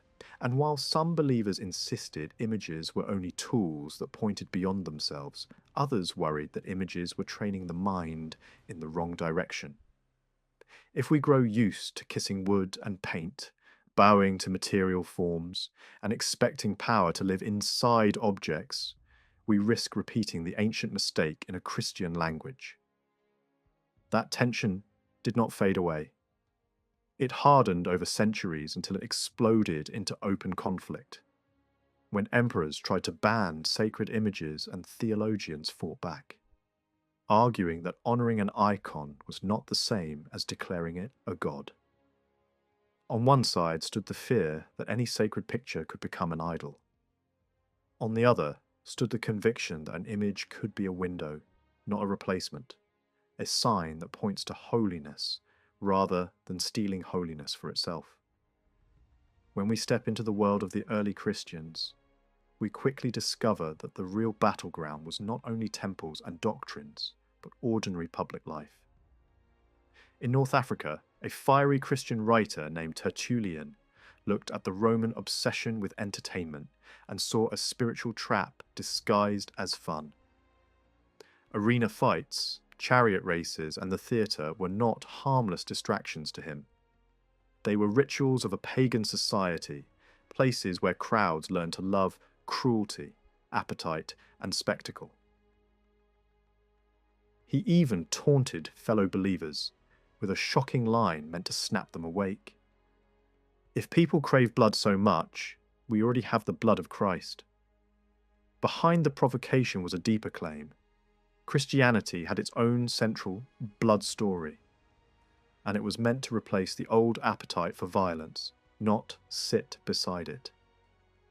That argument opens a door into one of the sharpest differences between Christians and their pagan neighbours: sacrifice. Pagan sacrifice was not one single act with one single meaning. It could be as simple as incense, wine, or a spoken prayer, and it could be as elaborate as the slaughter of a large animal before a crowd. Yet the image that dominated ancient cities was the public killing of a victim, often a bull, performed in an open sacred space with a statue of the god nearby. The animal was prepared with ceremony, killed, and then turned into a meal. Part of it was burned as an offering, and the rest was eaten by the participants or carried home. The key point is that sacrifice was not only religion in our modern sense, it was also food, community, celebration, and status. In many places, the feast mattered as much as the prayer. Even the language of the ancient world quietly admits it. Words for sacrifice often drift into the meaning of banquet, because the two were woven together in everyday life. We can feel how old and deep this tradition was by looking at the myths and epics that shaped Greek memory.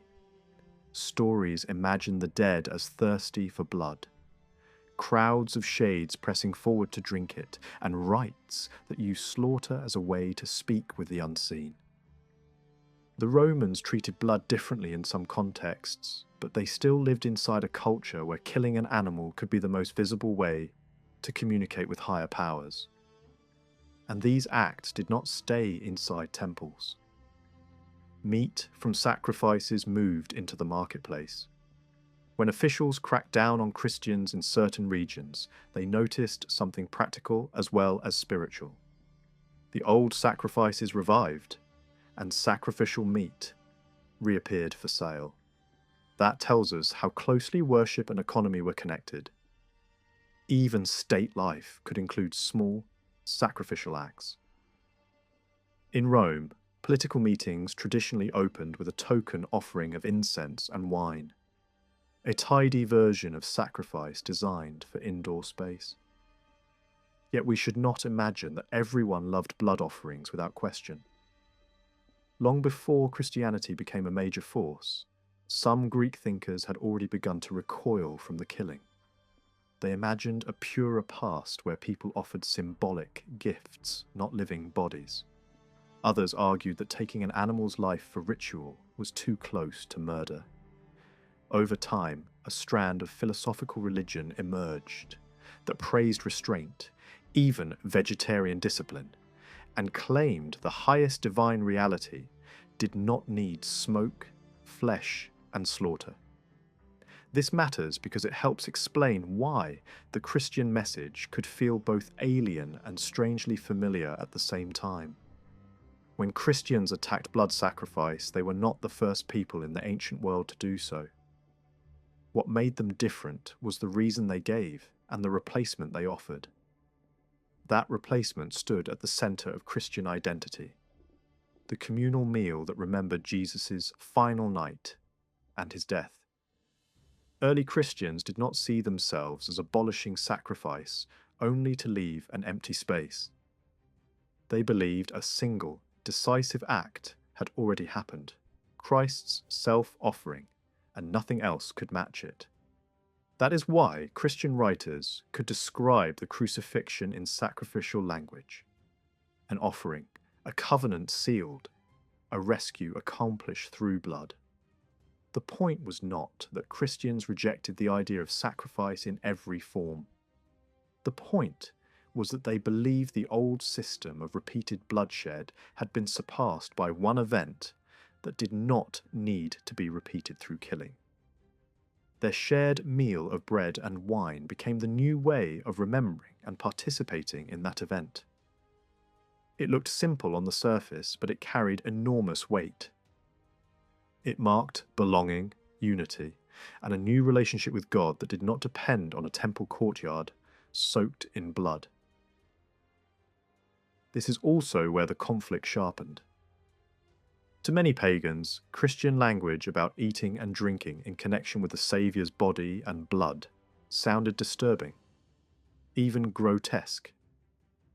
To Christians, pagan sacrifice looked like a return to the dark logic of blood, especially because they increasingly interpreted pagan gods as hostile spirits rather than real deities.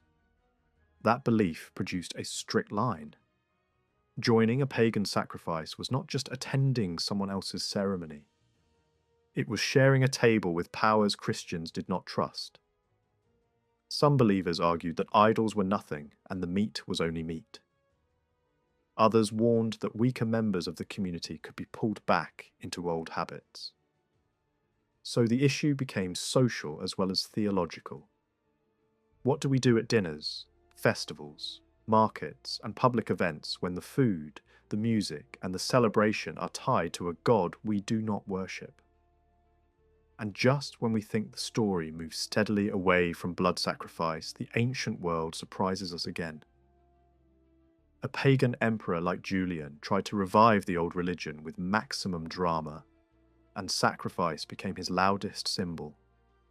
He flooded temples with victims, turned worship into spectacle, and used meat and wine to win popularity in cities where ordinary people rarely ate well.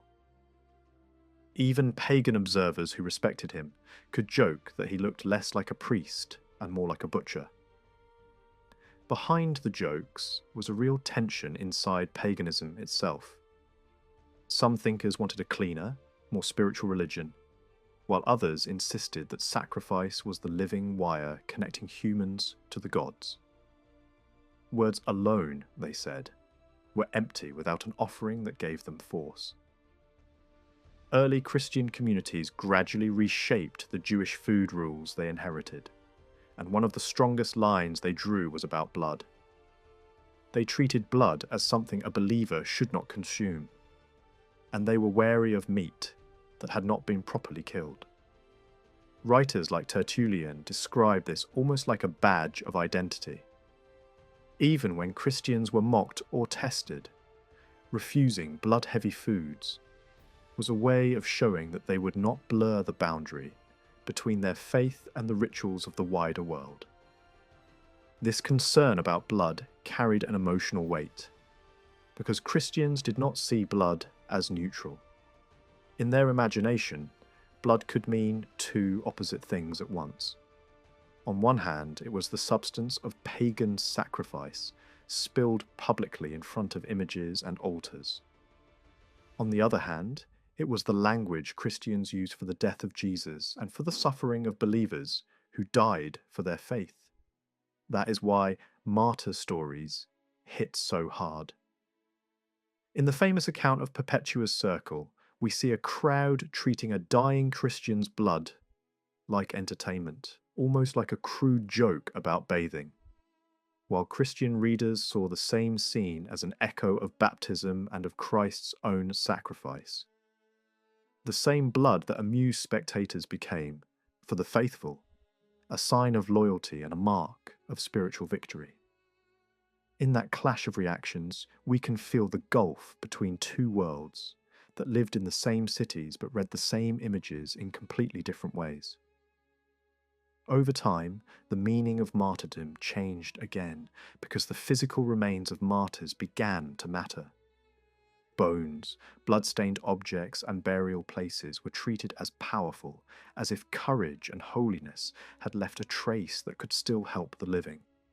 This was deeply offensive to many pagans, who accused Christians of replacing one kind of sacred object with another. Yet for Christians, it fit a larger story they told themselves. Persecution did not shrink the movement, it multiplied it. The community's own rhetoric became sharp and memorable. The more violence it faced, the more it claimed to grow, as if the suffering of believers was planting something that could not be uprooted. But sacrifice was not only a spiritual dispute, it also became a practical tool of the state. For Roman officials, sacrifice was an easy loyalty test because it was public, physical, and hard to fake. When governors wanted to identify Christians, they did not ask them to recite beliefs. They demanded a simple act: offer incense and wine to the emperor's image, take part in the official ritual, prove you belong. Later, empire-wide orders pushed this even further. Under Decius, entire communities were pressured to sacrifice, and some people received written proof that they had complied. The point was not only to honor the gods, it was to map obedience, expose refusal, and make dissent visible. In the great crackdown under Diocletian and Galerius, sacrifice became the fuse that lit a wider persecution. Stories spread that Christian presence disrupted rituals, that the gods would not respond, that the sacrifice failed because the wrong people were standing too close. Whether or not every detail is reliable, the logic is clear. In Roman thinking, sacrifice required ritual cleanliness, and anyone considered spiritually out of place could be treated as a contaminant. Once that idea took hold, rulers could demand sacrifice from everyone in the palace, then from soldiers, then from the wider population. Refusal was punished brutally. Some were sent into arenas like earlier martyrs had been. Others were mutilated when authorities grew tired of constant executions. By the time Christianity began to rise toward imperial favor, many believers carried living memories of sacrifice as a weapon used against them. When Christian emperors finally held power, they did not eliminate sacrifice overnight. The first steps were cautious, often aimed at private rights linked to fortune-telling, because rulers had always feared secret attempts to read the future. But the legal pressure steadily tightened. Orders came to close temples, to forbid offerings, and even to remove long-standing ritual objects from the heart of Roman political life. That included the famous altar that had stood in the Senate House, where meetings had traditionally opened with a small offering of incense and wine. To pagans, removing that altar looked like an assault on Rome's identity and its pact with the divine. To Christians, keeping it looked like forcing believers to breathe ritual smoke and share a space that felt spiritually dangerous. This is where the conflict becomes most dramatic because it turns into a public struggle between elite voices. Pagan senators argued that the old cults had protected Rome for centuries and deserved support, especially financial support. Christian leaders replied that pagan religion was inseparable from killing, and they deliberately described sacrifice as if it were daily violence inflicted on innocent life. they also framed the issue as pollution. If Christians had to sit in the Senate while offerings were made, they believed they were being forced into a kind of participation they could not accept. The debate was never only about a single altar. It was about whether the state would pay for the old religious system and whether public life would still be built around sacrificial habits. Eventually, the laws became explicit and sweeping. Sacrifice was banned in language that made the moral claim unmistakable. No one should stain themselves with offerings. No one should kill an innocent victim. The wording matters because it shows how Christian arguments had become policy.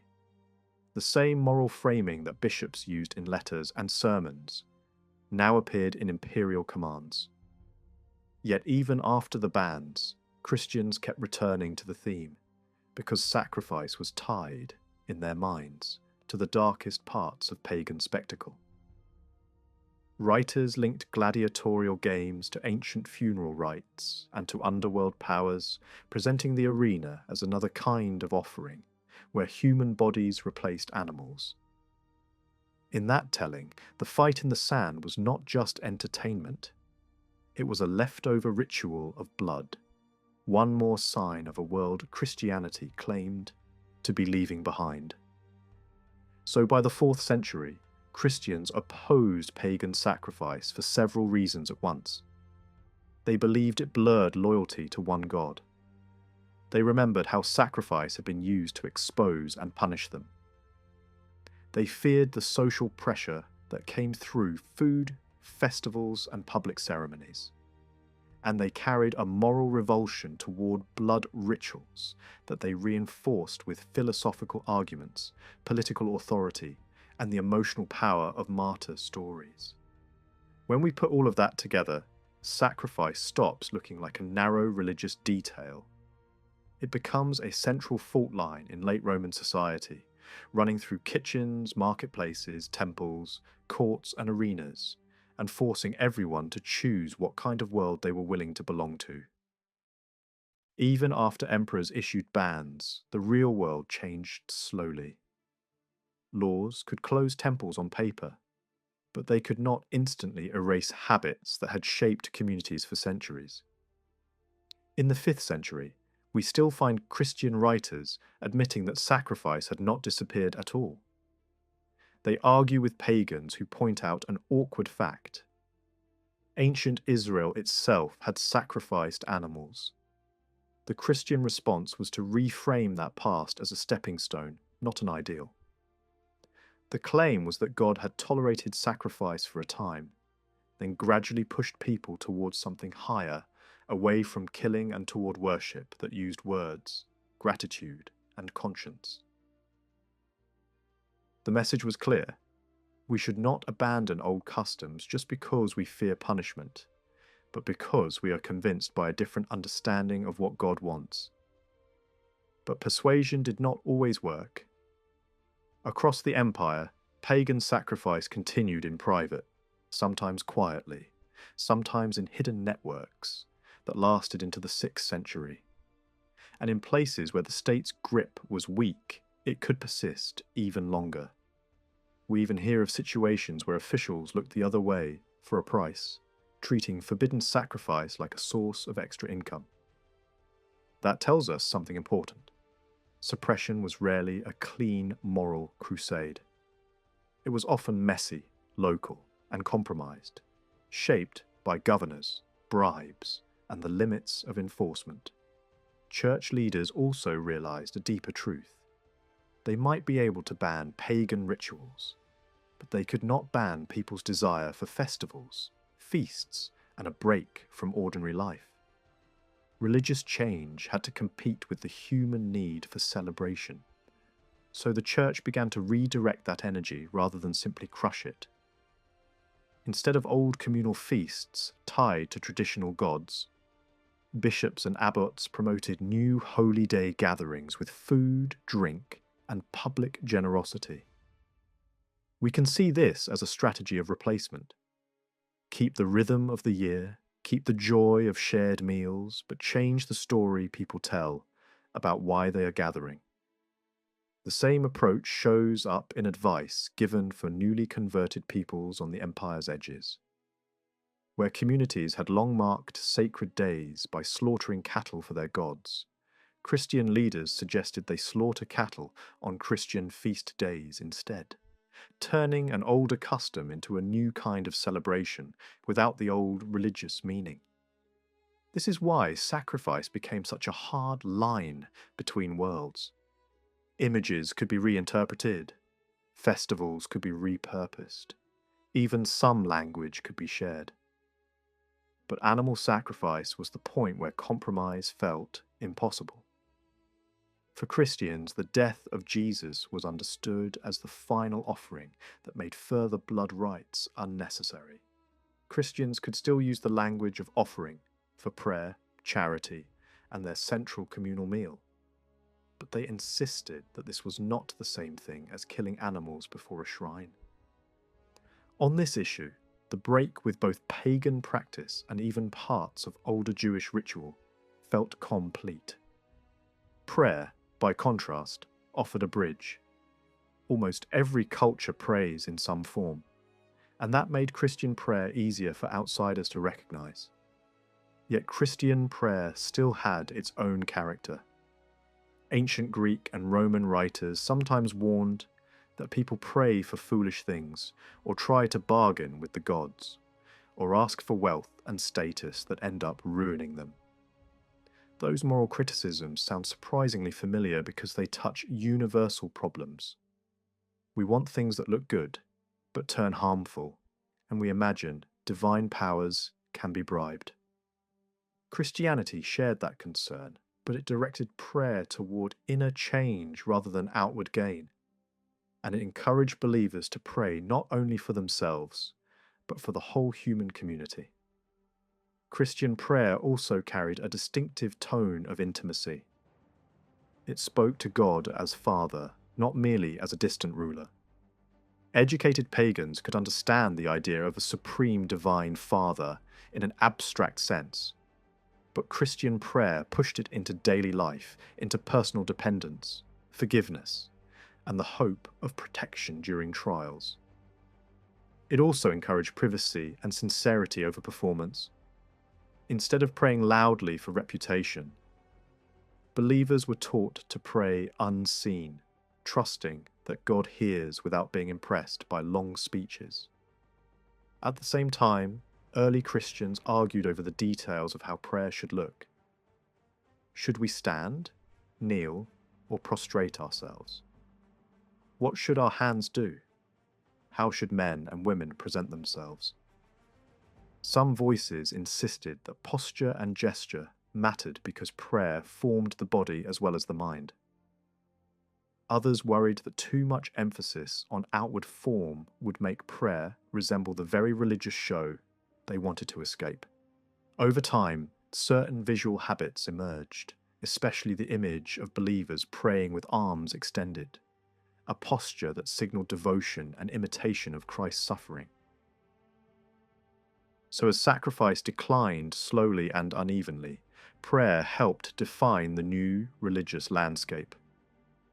Sacrifice and prayer both claimed to connect humans with the divine, and both existed long before Christianity. But Christianity gave them new meanings and sharper boundaries. Sacrifice became the symbol of what had to end, while prayer became the daily practice that could spread without needing altars, animals, or public ritual spaces. And in that shift, we can see how a religion moves from being a minority within a polytheistic empire to becoming a culture-shaping force, less by erasing human needs and more by absorbing them, redirecting them, and giving them a different voice. From its very beginning, Christianity grew inside argument. The New Testament itself is not only a collection of teachings and stories, but a record of debate. We see believers disputing among themselves, and we also see them challenged by Jews, philosophers, and ordinary pagans. One famous scene shows Paul moving through Athens, talking first in the synagogue, then in the marketplace, and finally facing philosophers who dismiss him as a noisy talker with half-digested ideas. Even this encounter tells us something important. Christianity did not spread in silence, but in public conversation, skepticism, and confrontation. The book of Acts as a whole can be read in this light. It presents Christianity defining itself through discussion, disagreement, and persuasion.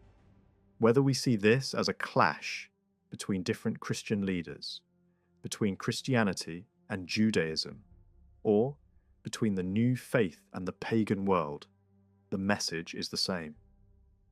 Christianity explained itself by arguing, and it survived by responding. In the centuries that followed, debate became a literary form of its own. Christian writers produced works designed as confrontations, sometimes as dialogues, sometimes as speeches aimed at imagined opponents. Some texts attack pagan religion directly. Others stage conversations between Christians and curious outsiders. And others show Christians arguing with Jews who remain unconvinced. Some authors even addressed emperors, not because they expected the emperor to read the text, but because such a format gave authority to arguments aimed at educated pagan readers. These works show us a Christianity that did not hide from criticism, but actively sought it out. At the same time, pagan critics sharpened their attacks. Early opponents often relied on rumour or caricature, making them easier to answer. But later, critics studied Christian texts closely and attacked them with precision. They questioned the reliability of the Gospels, the education of their authors, and the logic of Christian belief. These criticisms could not simply be ignored. They forced Christian thinkers to reply carefully, using reason, history, and interpretation rather than insult. One recurring accusation cut especially deep: that Christians were abandoning the customs that held cities and nations together. From this point of view, rejecting the traditional gods was not just a religious mistake, but a threat to social order. When the empire faced military pressure and political instability, it was easy to blame these disasters on impiety. Christian writers were forced to answer the charge that turning away from the old gods had weakened Rome itself. Even after Christianity gained imperial support, the arguments did not disappear. Pagan beliefs did not vanish overnight, and educated Christians still read classical literature that carried pagan ideas. Natural disasters, invasions, and plagues could easily revive doubts. As a result, Christian authors continued to write works defending their faith well into the 5th and 6th centuries, long after temples had closed. One striking example is a long debate text in which a Christian narrator confronts a confident pagan speaker over several days. The pagan attacks Christianity with biting language, mocking the Gospels as inconsistent and ridiculing the idea of eating Christ's flesh and drinking his blood. The Christian responds at much greater length, calling on divine truth for confidence and steadily presenting himself as the calmer, more assured voice. As the discussion continues, the pagan appears less certain, while the Christian grows stronger. Whether this reflects real debates or an idealized literary scene is impossible to know, but it shows how Christians imagined victory, not through force, but through argument. Later, Christian writers shifted the tone. Instead of staging heated confrontations, they focused on dismantling pagan philosophy itself. They quoted pagan authors word for word and answered them line by line, turning their opponents' texts into evidence. In doing so, they preserved much pagan criticism that would otherwise have been lost. Their concern was not with villagers offering secret sacrifices, but with books, ideas, and educated resistance that still carried weight. Letters offered another powerful arena for debate. Unlike formal dialogues, letters moved through real social networks. Bishops wrote, knowing their words would be read aloud, copied, and discussed. In some cases, letters reveal the limits of persuasion. We see educated pagans raising sharp questions about Christian belief, sometimes with a polite tone, sometimes with irony. They question the incarnation, the virgin birth, and the apparent ordinariness of Jesus' life. They wonder why God would change the rules of worship, or why a new form of sacrifice was needed at all. Christian thinkers replied patiently and at great length, answering each objection with care. And yet, not every exchange ended in conversion. Some doubters remained unconvinced to the end. Along the eastern Mediterranean, long after Christianity had become the dominant religion, debate with pagan thought did not disappear. It simply changed its setting. Instead of public temples and sacrifices, the struggle moved into letters, classrooms, monasteries, and private conversations among educated people. One of the clearest windows into this world is offered by Isidore of Pelusium, a monk living near the Nile in the early 5th century. Isidore had clearly not grown up in an intellectual vacuum. Before entering monastic life, he had mastered classical Greek literature and rhetoric so thoroughly that we can safely assume he once taught it himself. His surviving letters, nearly 2,000 in number, were addressed to an astonishing range of people. He wrote to emperors and high officials, but also to craftsmen, farmers, sailors, and merchants. Many of his correspondents belonged to the educated middle class of the late Roman world: philosophers, legal experts, teachers of rhetoric, and instructors in literature. Some of these men worked privately, others were supported by their cities, and many served in administration, either civil or ecclesiastical. Most of the people who wrote to Isidore were Christians, but not all. Some were openly pagan, others undecided, and many seem to have hovered somewhere in between. Philosophers were often the most resistant. When one pagan philosopher defended traditional gods, Isidore rebuked him sharply for treating moral corruption as divine. Another intellectual was told that attacks on Christianity collapse under their own logic. A legal official received a long warning against divination, a practice closely tied to sacrifice and one that also risked being seen as politically dangerous. Yet not all exchanges were hostile. Some pagan correspondents were genuinely curious and willing to argue respectfully. Several educated officials raised objections that reveal how demanding Christianity appeared in everyday life.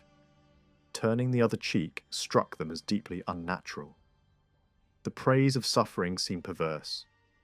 The suspicion of wealth conflicted with ordinary assumptions about success and stability. When one correspondent quoted a famous saying that nothing necessary can be done without money, Isidore patiently explained that such words applied to public affairs, not personal conduct, and argued that love of money corrodes the soul. The reply he received was polite, but not convinced. These exchanges show that Christianity's moral demands, not just its theology, pose serious obstacles even for those inclined to listen. Sexual restraint raised similar difficulties. Isidore wrote repeatedly about desire, explaining that temptation begins not with sight itself, but with surrendering the mind. He quoted the saying that lust in the heart already counts as betrayal. To persuade admirers of Greek culture, he sometimes drew on classical stories, showing that self-control was not alien even to pagan tradition. In doing so, he tried to meet his readers on familiar ground rather than rejecting their culture outright. Some of Isidore's correspondents held imperial office. One high-ranking official admired Plato and argued that martyrdom was a kind of defeat rather than victory. His own family was divided, with at least one son embracing Christianity and cutting ties. Isidore predicted that this son would one day return and perhaps guide the rest of the family toward faith. Another imperial staff member challenged Christianity by appealing to the Hebrew scriptures, claiming they did not support Christian teachings. These letters show that debate reached into the highest levels of administration, even when Christianity was officially favoured. A similar picture emerges from the letters of Nilus of Ancyra, another monk writing at the same time. His correspondence is smaller and less polished, but it reveals the same tensions. Pagan philosophers continue to sacrifice animals. Rhetoricians still praise the old gods in public speeches. Teachers blamed the empire's disasters on the abandonment of traditional worship.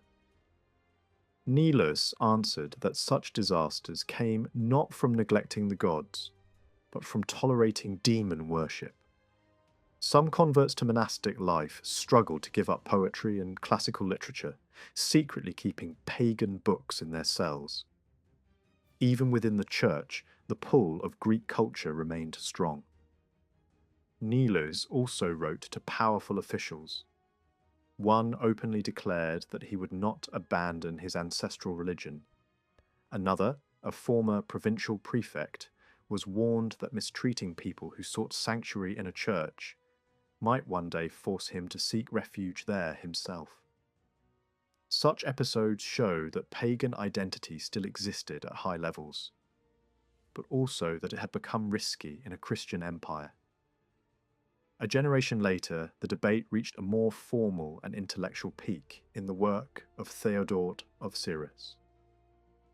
As a bishop and theologian, his social circle was narrower and more elevated. He wrote far fewer letters to pagans, but he composed the last great systematic attack on pagan belief. In this work, he answered long-standing accusations that Christians rejected reason, worshipped multiple gods, honoured angels excessively, revered bodily remains, and embraced an absurdly harsh lifestyle. Theodoric claimed that open pagan worship was finished. Temples were gone, altars destroyed, and sacrifices driven underground. If people still honoured the old gods, they did so secretly and illegally. He even interpreted ancient prophecies as predictions of this concealment. His confidence reflects the changed balance of power, but his need to argue at such length shows that pagan thought, especially among intellectuals, was far from dead. Among Theodoret's correspondents were senior officials and celebrated intellectuals. One famous sophist rose to the highest offices of state before being accused of paganism late in life. Although popular support saved him from condemnation, he lost his position and was compelled to accept baptism. This case shows both the lingering strength of pagan culture and the limits placed upon it. Even after Theodoret, Eastern Christians continued to answer pagan philosophy with philosophy. In the late 5th century, a Christian sophist wrote a dialogue set in Alexandria, presenting a calm discussion between a Christian and a pagan Platonist about the soul and its destiny. Christian ideas were expressed in philosophical language, without scripture, saints, or explicit reference to Jesus. The goal was persuasion through shared intellectual tradition. Other writers took a more confrontational approach. One dialogue describes debates in Alexandria between Christian thinkers and famous pagan philosophers and physicians. Here, the tone is sharper, the boundaries clearer, and the purpose unmistakable: to dismantle pagan cosmology and replace it with a Christian vision of creation. At the start of the story, the friend admits something unsettling. He is a Christian, yet the arguments he has heard in Alexandria have shaken him. The philosopher Ammonius, a powerful voice of late pagan thought, has persuaded him that the world may not have had a true beginning? This question lay at the very heart of the long struggle between pagan philosophy and Christian belief.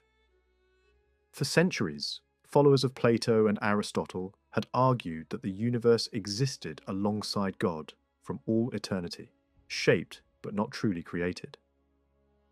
Christians, by contrast, insisted that the world had a beginning by divine will, and that whatever has a beginning must also have an end. Sensing the danger, the narrator draws his friend away from the lecture halls and leads him into a newly built church, vast and impressive, meant not only for worship but for teaching. There, surrounded by sacred space rather than philosophical argument, he begins to recount his own encounters with Alexandria's intellectual elite. These are presented not as dry debates, but as vivid scenes filled with atmosphere, tension, and spectators. The first debate takes place in the height of summer in Ammonius's lecture hall. The breeze from the west moves gently through the room, and the Nile runs high beyond the city. Ammonius sits elevated, confident, and authoritative, expounding Aristotle with the air of a priest interpreting divine mysteries. The subject is the beauty of the world. Could such harmony and splendour really have been made only to pass away? At first, the philosopher seems unassailable. Yet as the discussion unfolds, the Christian speaker gradually turns the argument. By the end of the day, many listeners, who had arrived, convinced by Plato and Aristotle, now find themselves leaning toward the Christian vision of creation. Ammonius himself remains unmoved, but his hold on the audience has weakened. The second day introduces a new challenger. Gessius, a celebrated physician and intellectual, enters the discussion. He represents a different authority, grounded in medical science and the legacy of great healers of the past. Taking the narrator by the hand, he leads him into a shrine dedicated to learning and inspiration, and there they argue about the role of the divine craftsman in shaping the universe. Once again, the pattern repeats. The Christian speaker gains ground steadily, and by the end, Gessius acknowledges the force of the argument, even if he does not abandon his own position. On the third day, Ammonius returns to the centre of the stage. The topic now is the eternity of the world itself. The exchange follows the same rhythm as before. The philosopher resists, debates, and finally concedes the logic of the opposing case, though without embracing the faith behind it. Then the discussion turns to an even more sensitive subject, the nature of God. When the Christian speaker explains the belief in one divine reality expressed in three distinct persons, something unexpected happens. Ammonius, to the astonishment of the audience, agrees with the formulation. The crowd erupts in applause, sensing a breakthrough. Ammonius, however, responds with a strained smile, falls silent, and quickly shifts the conversation elsewhere. The moment passes, unresolved. The narrative then returns to the present. The friend is impressed, but still uneasy. He asks further questions, seeking clarity on points that still trouble him. Only after these are addressed do the two turn away from argument and toward prayer, acknowledging the Creator of all things not as a philosophical concept, but as a living reality. How much of this account reflects actual events is impossible to know. The image of a young Christian thinker out-arguing one of the leading philosophers of the age strains credibility. Yet we know that philosophical classrooms in this period were lively and contentious places. Students challenged teachers openly, interrupted lectures, and pressed objections relentlessly. Even if the scenes are shaped by literary imagination, they reflect a genuine struggle for influence. Pagan philosophy continued to attract Christian students, and Christian writers felt an urgent need to counter that attraction with arguments equally sophisticated. At the same time, this intellectual conflict did not end in simple rejection. Another writer, hiding behind the name of an ancient Athenian convert, produced works that blended Christian belief with Neoplatonic thought so seamlessly that the boundary between the two nearly vanished. Through figures like this, Christians absorbed the language, methods, and concepts of pagan philosophy. In the West, a similar process occurred when classical philosophy was transmitted to later generations, stripped of explicit religious labels. Bringing outsiders into the Christian community was never treated as a side mission. From the very beginning, believers understood it as a command. The risen Jesus sends his followers outward, telling them to carry the message across the world. In one tradition, the promise is stark. Those who accept the message and receive baptism find salvation, while those who refuse place themselves under judgment. In another, the mission is paired with a new ritual identity, baptism spoken over the name of the Father, the Son, and the Holy Spirit. The earliest Christian stories then show the program in motion. Apostles travel from city to city, argue in public, persuade families, and gather new communities around a shared faith.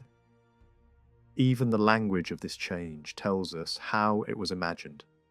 Conversion was described as a turning, a reorientation of life. People were said to move from darkness into light, from old loyalties into a new allegiance. Yet the same texts also admit something realistic.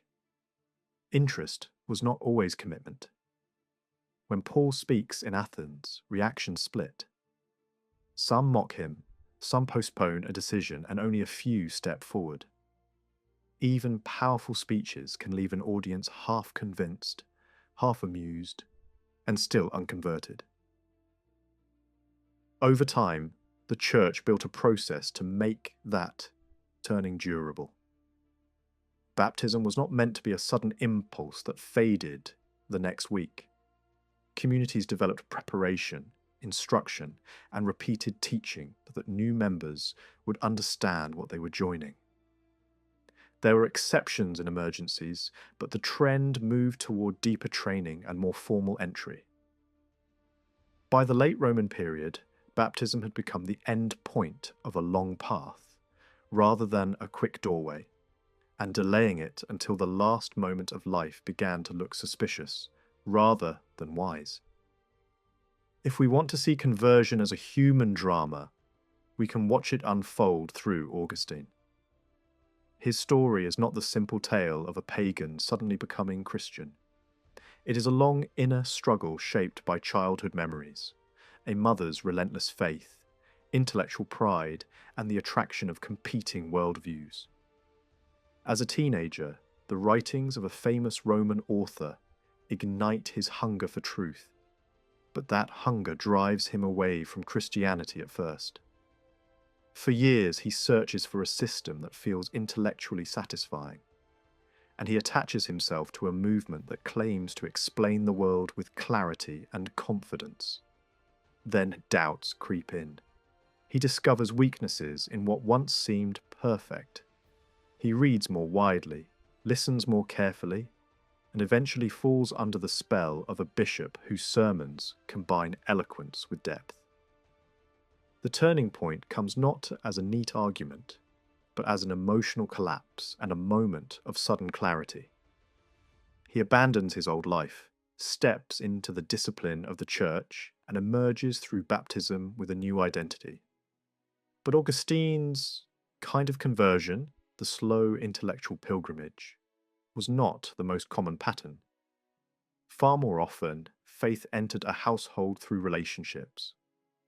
A spouse influenced a spouse. A mother shaped a child. A believer quietly held a family together until a resistant husband softened near the end of his life. We see pagan fathers who remain stubborn for decades, then finally accept instruction and baptism when they feel mortality close in. We see friends who hesitate, then follow someone they trust into the church. In these stories, conversion is less a single decision than a gradual surrender under the pressure of daily example.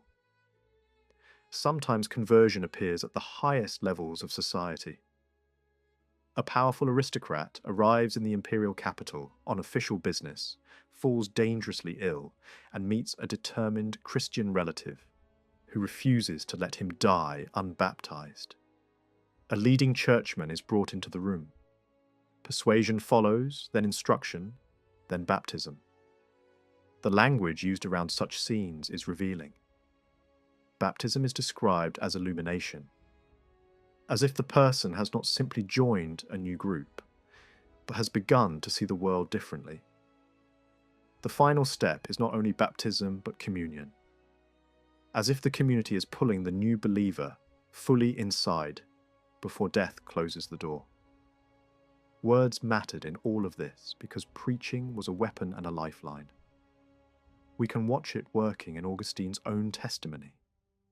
He first goes to listen for style, for rhetorical beauty, and only later finds himself caught by meaning. The church built its public presence around that kind of experience. Sermons, readings, and instruction were not decoration. They were the engine of conversion. Yet in many regions, especially outside the great cities, conversion was not driven mainly by debate.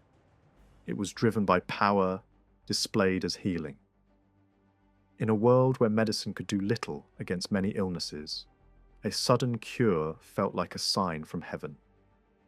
A possessed person is freed. A fever breaks when nothing else has worked. A household watches a desperate case turn around after a holy man prays. In these moments, people do not weigh philosophies. They act. They decide that the Christian God must be stronger than the forces they have feared, and they move toward baptism with urgency. This kind of conversion story often follows a recognizable rhythm. A Christian holy man arrives, and the countryside around him is still full of altars, shrines, and rituals tied to older gods. The first public clash is not a lecture but an exorcism, an open demonstration that the old spiritual powers can be commanded. Then the social dominoes begin to fall. The local priest of the old cult converts, abandons his former role, and becomes an assistant to the new bishop or missionary. Crowds gather not only for teaching but for remedies. People bring children, elders, and the injured.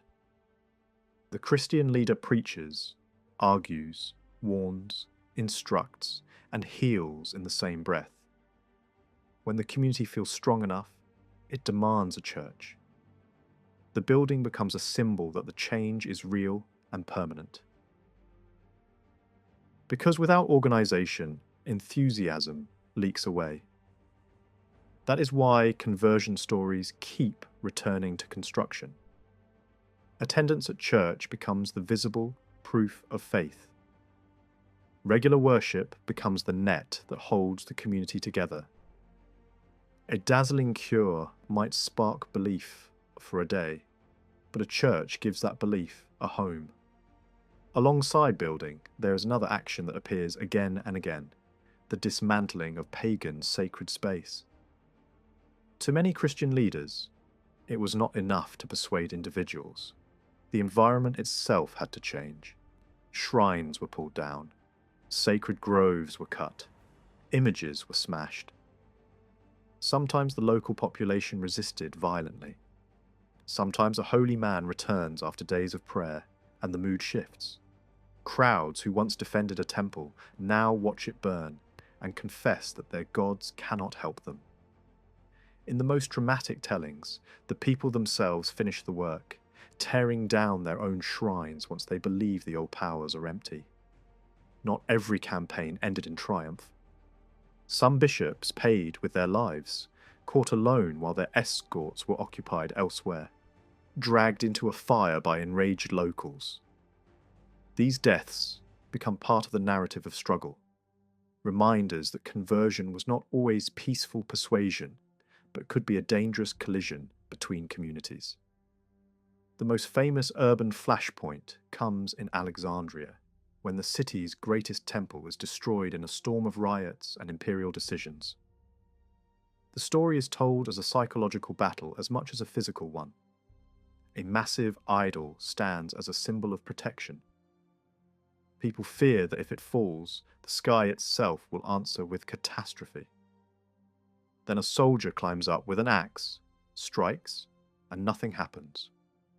No thunder, no cosmic punishment, no collapse of the world. The statue is broken, dragged through the streets, and burned in public, while the crowd watches the absence of divine retaliation. For many observers, that silence is louder than any sermon. It becomes proof that the old guardian has no power. And that realization, more than the violence itself, is presented as the turning point that pushes people toward Christianity. Afterward, the change is made permanent by replacing the old sacred landscape with new Christian markers. A shrine is built for a martyr. A church rises nearby. Symbols once associated with the old cult are reinterpreted as Christian signs, and objects tied to the temple's prestige are transferred into church hands. Even nature is recruited into the message. When the Nile floods abundantly the next year, it is taken as confirmation that the destruction of the idol did not anger heaven.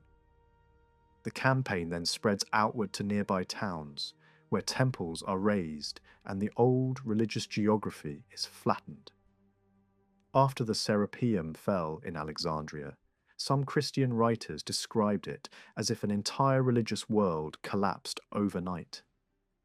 They paint a picture of temples toppling everywhere, from the crowded cities of Egypt to riverbanks, forts, villages, and even the desert.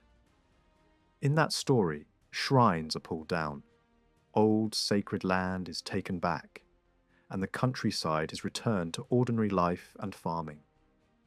It is a powerful image, but reality was messier. Older cults did not simply vanish. In the decades that followed, people still practiced traditional rites in secret inside major cities. And in some regions they continued more openly, especially where official control was weaker. Christianity could be enforced more easily in urban centres, where bishops and governors had institutions, soldiers, and courts. Outside the cities, change moved slower. Rural communities often held on to familiar habits or accepted the new religion while quietly keeping parts of the old one. What happened next was not only the destruction of buildings, but the reshaping of daily life.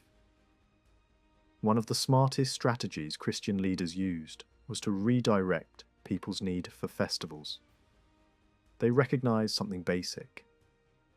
Many ordinary people did not cling to old gods because of deep theology, but because religious life was also social life.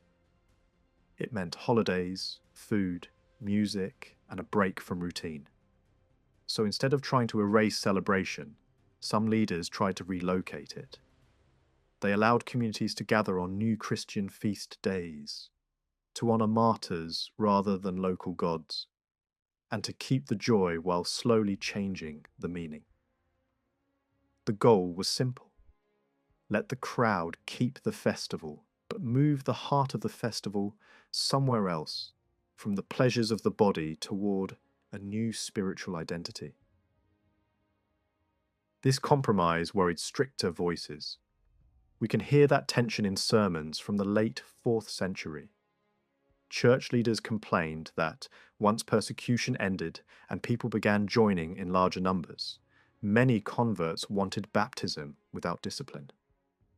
They were willing to change the name of the celebration, but not the style of living. So the church faced a dilemma. If it demanded too much too fast, people might refuse.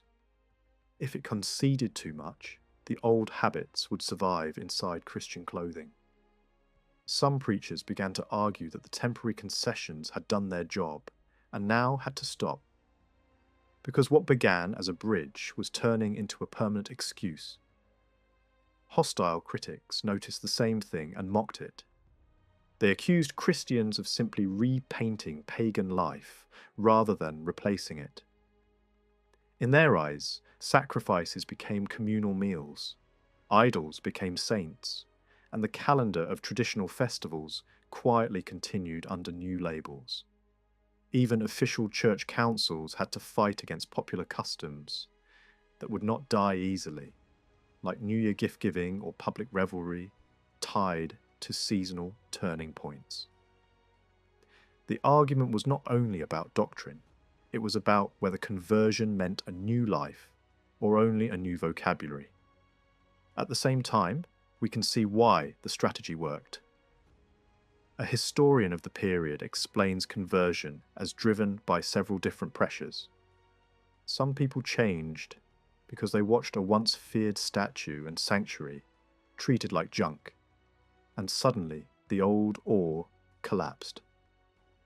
Others changed for social reasons because once the emperor favoured Christianity, careers and honour began to flow toward the new faith. Others were persuaded more privately, through teaching, dreams, or encounters with monks and bishops. In different places and social classes, these motives mixed in different proportions. In a city like Alexandria, the shock of a powerless god image might push some people over the edge. In administrative circles, the pull of promotion and influence could be just as strong. Imperial policy could even convert whole communities by rewarding them. A port town might accept Christianity as a group and then be upgraded in status, gaining independence and privileges, while its stubbornly pagan neighbour loses revenue and influence. Elsewhere, a town could advertise its Christian identity directly to the emperor in a petition, almost as if loyalty to the right religion were part of its political resume. In these cases, conversion was not only spiritual, it was economic and civic. The faith spread through the same channels that power spread: titles, offices, tax systems, and patronage. We see the mechanics of this process with unusual clarity in the mission to early medieval England. Church leaders in Rome believed the Angles lived at the far edge of the world, still worshipping the natural world in the most literal way. So they planned a mission that depended on politics as much as preaching. They secured safe passage through Frankish territories by writing to rulers and queens. They placed enormous hope in royal influence inside England itself, especially a Christian queen married to a pagan king. If the king turned, the people would follow, and when the first wave of baptisms came, the numbers were celebrated as proof that royal cooperation could move faster than any philosophical argument. Yet even here, the missionaries were told to be careful.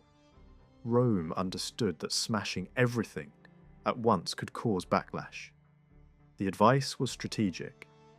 Do not destroy the sacred sites, if you can avoid it. Remove the idols, cleanse the space, and reuse the location.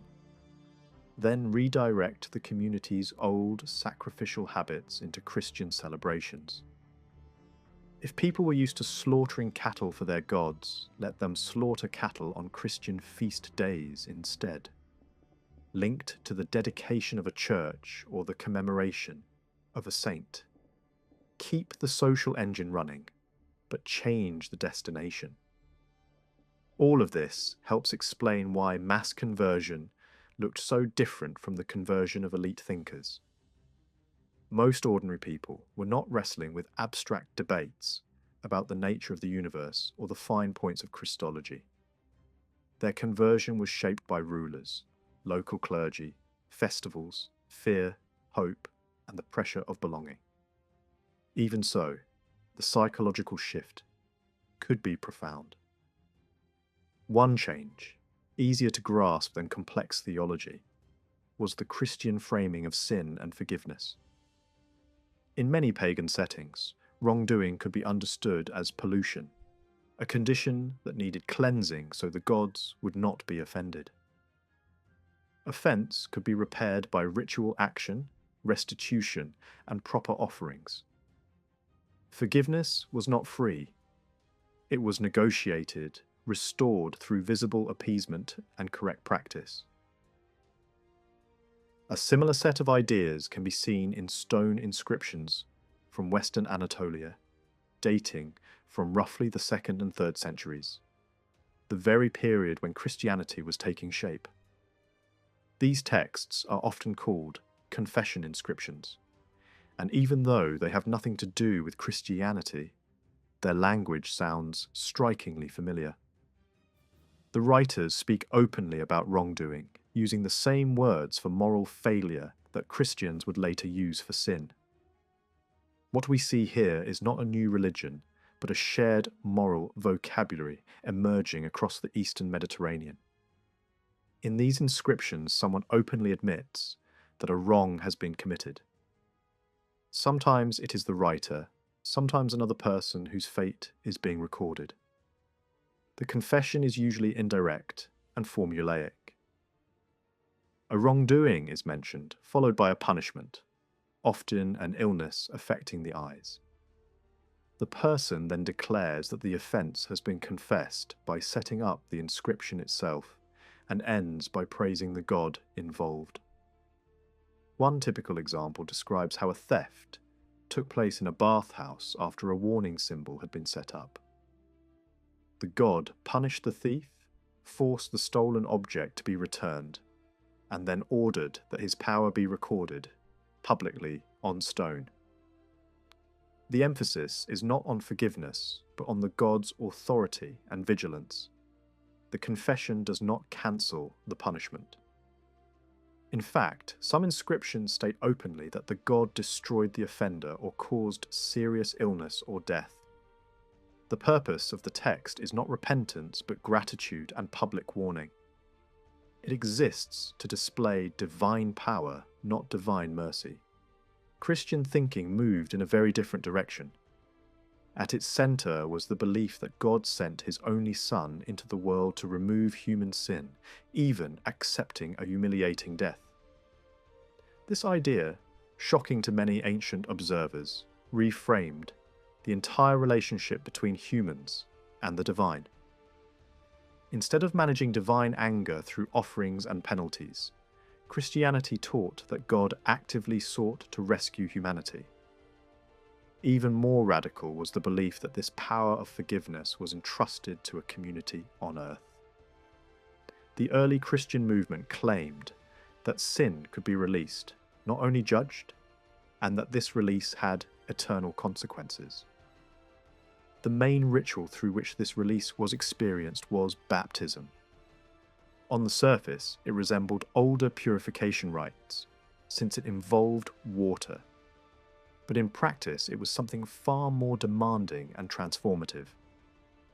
Baptism normally came only after long preparation and instruction. When the moment finally arrived, the person was not simply washing themselves. They were immersed or bathed by an official representative of the community. It marked a complete transition into a new identity. The ritual drew on Jewish traditions of purification, but Christians believed it carried a deeper force. For many, it felt as if the old life had ended and a new one had begun. That sense of final cleansing was so strong that some people postponed baptism until the end of their lives, hoping to die with nothing left to be forgiven. Conversion also required a new way of thinking about death itself. Many educated pagans already believed that the soul survived death and faced judgment, but these ideas varied widely. The dead might linger as shadows or ghosts, able to frighten the living but lacking real bodies. Some thinkers imagined souls moving from one body to another, carrying memories of earlier lives. Others pictured heroes maintaining a faint extension of life near their tombs. These ideas all allowed for continuity after death, but not for a true return. In Italy, the former core of the Roman Empire, the story of paganism unfolded very differently from what we see in the East. While the Eastern Roman world endured for centuries, drawing strength from Greek language, philosophy, and long-standing urban traditions, the West followed another path. In cities like Athens or Heliopolis, ancient learning and religious customs remained vibrant. In Italy, however, Rome itself had long been the symbolic heart of traditional religion. Alongside this, regions such as Etruria preserved old ritual knowledge, especially in divination. Yet Rome was never a closed religious system. For centuries, it had absorbed cults brought by immigrants, including Christianity.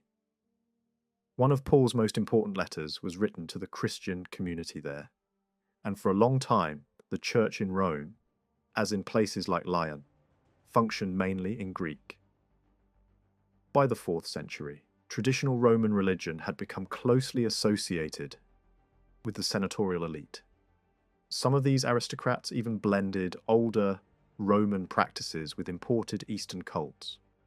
Over the 5th century, this class gradually became Christian, but at lower social levels, and especially in former provincial regions, local religious traditions survived well into the Middle Ages. The contrast between East and West is clearly illustrated by figures of the 4th century. Some thinkers flourished in Constantinople and embraced the new imperial centre, while others remained attached to older traditions. Certain intellectuals developed a careful form of belief in a single divine power, expressed in classical language and imagery. They spoke of one God under many names, using traditional terms that could appeal both to pagans and to Christians. Religious tolerance was presented as a kind of competition, where different paths could still lead toward the same ultimate truth. Some even quoted Jewish and Christian writings alongside Greek poetry, suggesting that wisdom could be found across cultures. Yet when speaking in Rome itself, the tone often shifted. Before the Roman Senate, public language could still sound openly polytheistic. The senators were praised as guardians who kept the bond between gods and humans intact. Ceremonies, sacrifices, and prayers to traditional deities were invoked with confidence, language that would not have been acceptable in the Eastern capital. This difference shows how deeply Rome still identified itself with its ancestral religion. At the same time, tensions were growing between the Senate and the Christian emperors. One of the most prominent figures in this struggle was Symmachus, a senator and gifted orator. He has often been portrayed as a last great defender of pagan Rome, but the reality is more complex. Like others of his class, he praised Christian emperors in public speeches and spoke cautiously about religion when addressing them. When he did mention the gods, it was often indirectly or through poetic language that could be interpreted in more than one way. His most famous intervention came when he asked the emperor to restore traditional funding for public cults and to return the altar of victory to the Senate House. Rather than arguing that paganism was superior, he claimed that the divine was too mysterious for any single path to claim exclusivity. Multiple traditions, he argued, had long sustained Rome's success. Despite the support of many senators, including some Christians, his request failed. Christian leaders convinced the emperor that victory was not a true god and that Christians could pursue the same ideals without pagan symbols. In private letters, Symmachus spoke more openly. He lamented failed sacrifices, complained that abandoning the old gods had become a way to gain advancement, and blamed neglected rituals for famine and misfortune. He mourned the silence of ancient oracles and the fading of practices that had defined Roman identity. Yet even then, he maintained friendships with Christians and wrote to bishops, when civic interests required it. He was not leading a rebellion. He was an aristocrat trying to preserve continuity in a world that was clearly changing. Another important voice from this period is the historian Ammianus Marcellinus. Born in the Greek East, but writing in Latin, he placed himself firmly in the Roman historical tradition. His work shows respect for traditional religion, but also a striking calm toward Christianity. He criticizes excess and fanaticism, whether pagan or Christian, and avoids the polemical tone common among other writers. He describes Christian institutions as part of the fabric of society, not as an invading force. While he clearly admired pagan figures such as Julian, he did not present Christianity as an existential threat. From a modern perspective, this attitude might seem naive, given what followed. But for many pagan aristocrats of the late 4th century, Christianity still appeared as one cult among others, powerful but not necessarily destined to dominate everything. They did not yet see themselves as members of a doomed minority. That perception changed rapidly in the early 390s. New imperial laws sharply restricted pagan worship and barred pagans from public office. Soon afterward, political conflict brought religious tensions to a breaking point. A failed challenge to imperial authority united many pagan senators with a rival emperor. When this coalition was defeated in battle, its leading figures were killed or disgraced. Although the victors showed some clemency, the outcome marked a decisive shift. Later pagan writers described the aftermath as a tragedy. They claimed that the Senate was pressured to abandon its ancestral customs, that funding for sacrifices was withdrawn, and that Rome's decline followed directly from the rejection of its gods. This picture is exaggerated, but it reflects a real sense of loss. By the end of the 4th century, paganism in Italy had not vanished, but it had lost its political power and public voice. What remained survived quietly in families, traditions, and memory, while a Christian West began to take unmistakable shape. After Symmachus died in 401, reading pagan voices in Latin literature becomes a much trickier business. Writers could sound devoted to the old gods on the page while living cautiously in a world where Christian power was growing. And a text always creates its own speaker, a crafted voice that does not perfectly match the private person behind it. Outside a few rare figures whose letters and public actions survive in detail, we are often left guessing what any author truly believed, and how strongly they believed it. For a long time, many historians assumed the decisive break came in the 390s, and that whatever paganism survived afterward was mostly cultural, an educated nostalgia, more about classics and style than real worship. Alongside that sits another assumption, that Christian rulers and the influential women around them would never tolerate pagans in sensitive positions. Yet references to pagan office holders continue well into the 5th century. The sharper turning point comes later, especially in the 6th century, when imperial policy grows far more aggressive and systematic. We also have to be careful with the idea of a single audience. Ancient authors did not always write as if they were performing to a crowd whose reactions they could immediately feel. Sometimes they wrote for a court, sometimes for a circle of friends, sometimes for family, sometimes to preserve learning. Each case is different. Claudian, for example, reads like a political writer closely aligned with the Western court and its leading general, but his personal faith remains hard to pin down. Rutilius Nematianus, on the other hand, speaks sharply about Jews and Christians, and his imagined readers seem to be his aristocratic peers. Macrobius presents his work as something to educate a younger generation, but that does not automatically mean he assumed a Christian readership. It only tells us that he wanted his material to endure.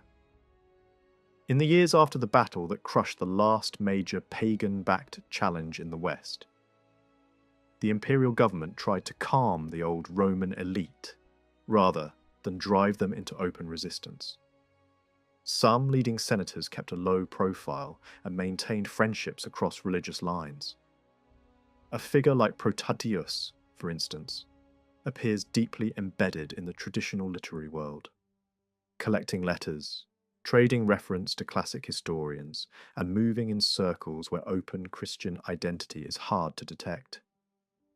In other words, the old cultural network did not collapse overnight. It adapted. Then the shock came. When Alaric invaded Italy and Rome faced siege, the city's leadership still included men who leaned toward the old rites. Reports circulated that Etruscan diviners had saved another city through ancient ritual expertise, and they offered to do the same for Rome. Even the Pope was reportedly willing to tolerate the idea. But the plan collapsed when it required full public participation from the Senate. No one wanted to be the person who openly crossed that line. That hesitation tells us something important. Not only that pagan practice still existed, but that public paganism had become politically dangerous. The chaos deepened.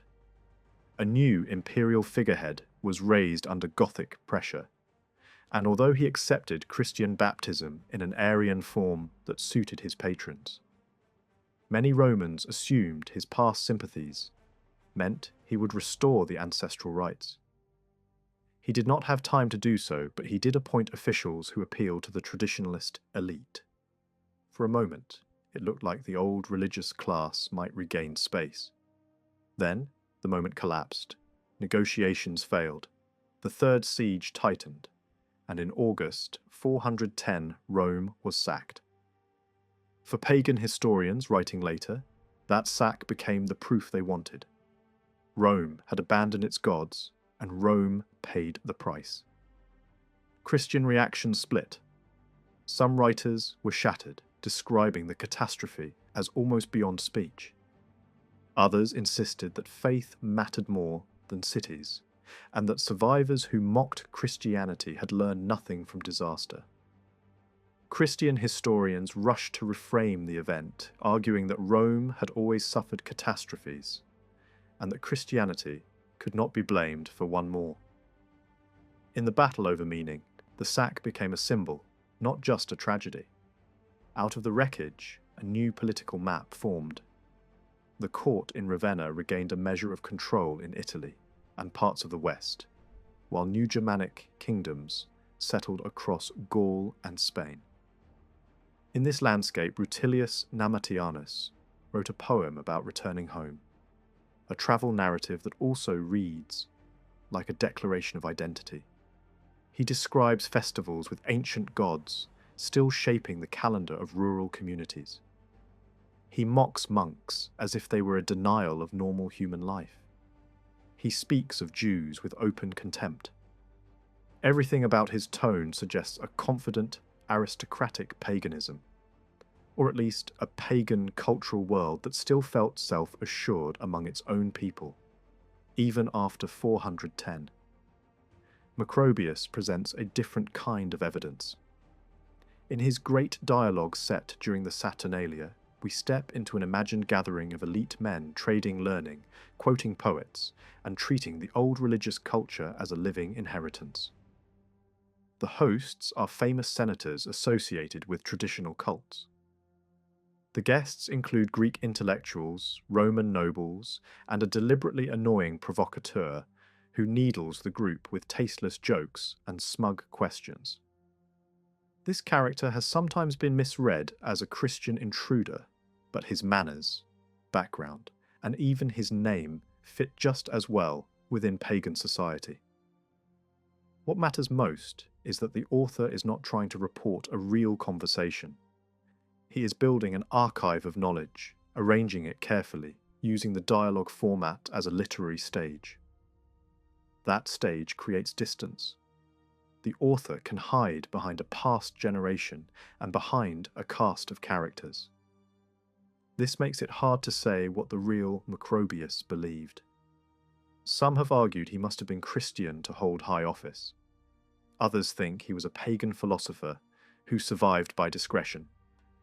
What the work itself shows is a deep commitment to pre-Christian Roman culture, presented not as a defeated curiosity, but as something still worthy of shaping the mind. A generation later, we still find powerful figures whose education and friendships kept the older intellectual world alive. An Eastern aristocrat sent west as emperor inspired hopes among traditionalists, partly because he embodied Greek and Latin learning and moved comfortably in the classical tradition. Some of his associates were openly linked with pagan philosophy, and even with forms of divination. Yet politics in the West was brutal, and these figures were swallowed by court rivalries, failed wars, and assassinations. By the end of the 5th century, open pagan identity within the Senate had largely faded, but the struggle did not end. Instead, it shifted into customs, festivals, and public habits that were older than Christianity and stubbornly hard to erase. A pope tried to abolish an ancient fertility rite that had become a major city celebration. Senators protested, arguing that the ritual protected Rome. The pope replied with cutting logic. If they believed it mattered, why did they no longer do it as their ancestors had? Why had it been pushed down onto ordinary performers? In his eyes, the city's elite had become people who were neither fully Christian nor fully pagan, clinging to the shadow of the old ways while living in the new order. It is often said that Christianity first took root in cities and only slowly spread into small towns and villages. This pattern was especially clear in the western parts of the old Roman world, where the countryside remained thinly urbanized. Over time, even language reflected this divide. A word that once meant simply a rural inhabitant gradually came to mean someone who followed the old gods. Yet city and countryside were never truly separate worlds. Every major city controlled a wide surrounding territory, sometimes stretching for hundreds of square miles, and villages within that space were closely tied to the city. Trade linked them, administration linked them, and wealthy families often moved back and forth between urban homes and rural estates. Because of this, conflict over religion easily spilled from one setting into the other. When a bishop in 4th century Gaul destroyed a pagan statue in the city, the reaction was immediate and violent. A crowd gathered, furious at the insult to their god. When threats failed, they called for a powerful local noble, a man who surpassed everyone else in status, wealth, and influence. He rushed toward the city with a group of armed slaves, but at the gates something extraordinary happened. His horses froze in place, unable to move. Confronted with what he believed was divine resistance, the noble was forced to humble himself and ask forgiveness. Stories like this show how deeply religious loyalties could still run, and how closely elite power and popular belief were intertwined. Church leaders constantly struggled against old practices among their own people. Later writers describe peasants hauling sacred images through fields to protect crops and vineyards, or carrying white-draped idols around farmland. Even when people gathered to honor Christian saints, older habits resurfaced. At one saint's tomb, crowds feasted for days and threw offerings into a nearby lake, hoping for blessing. Clergy feared that instead of deepening faith, such behavior simply recycled ancient customs under new names.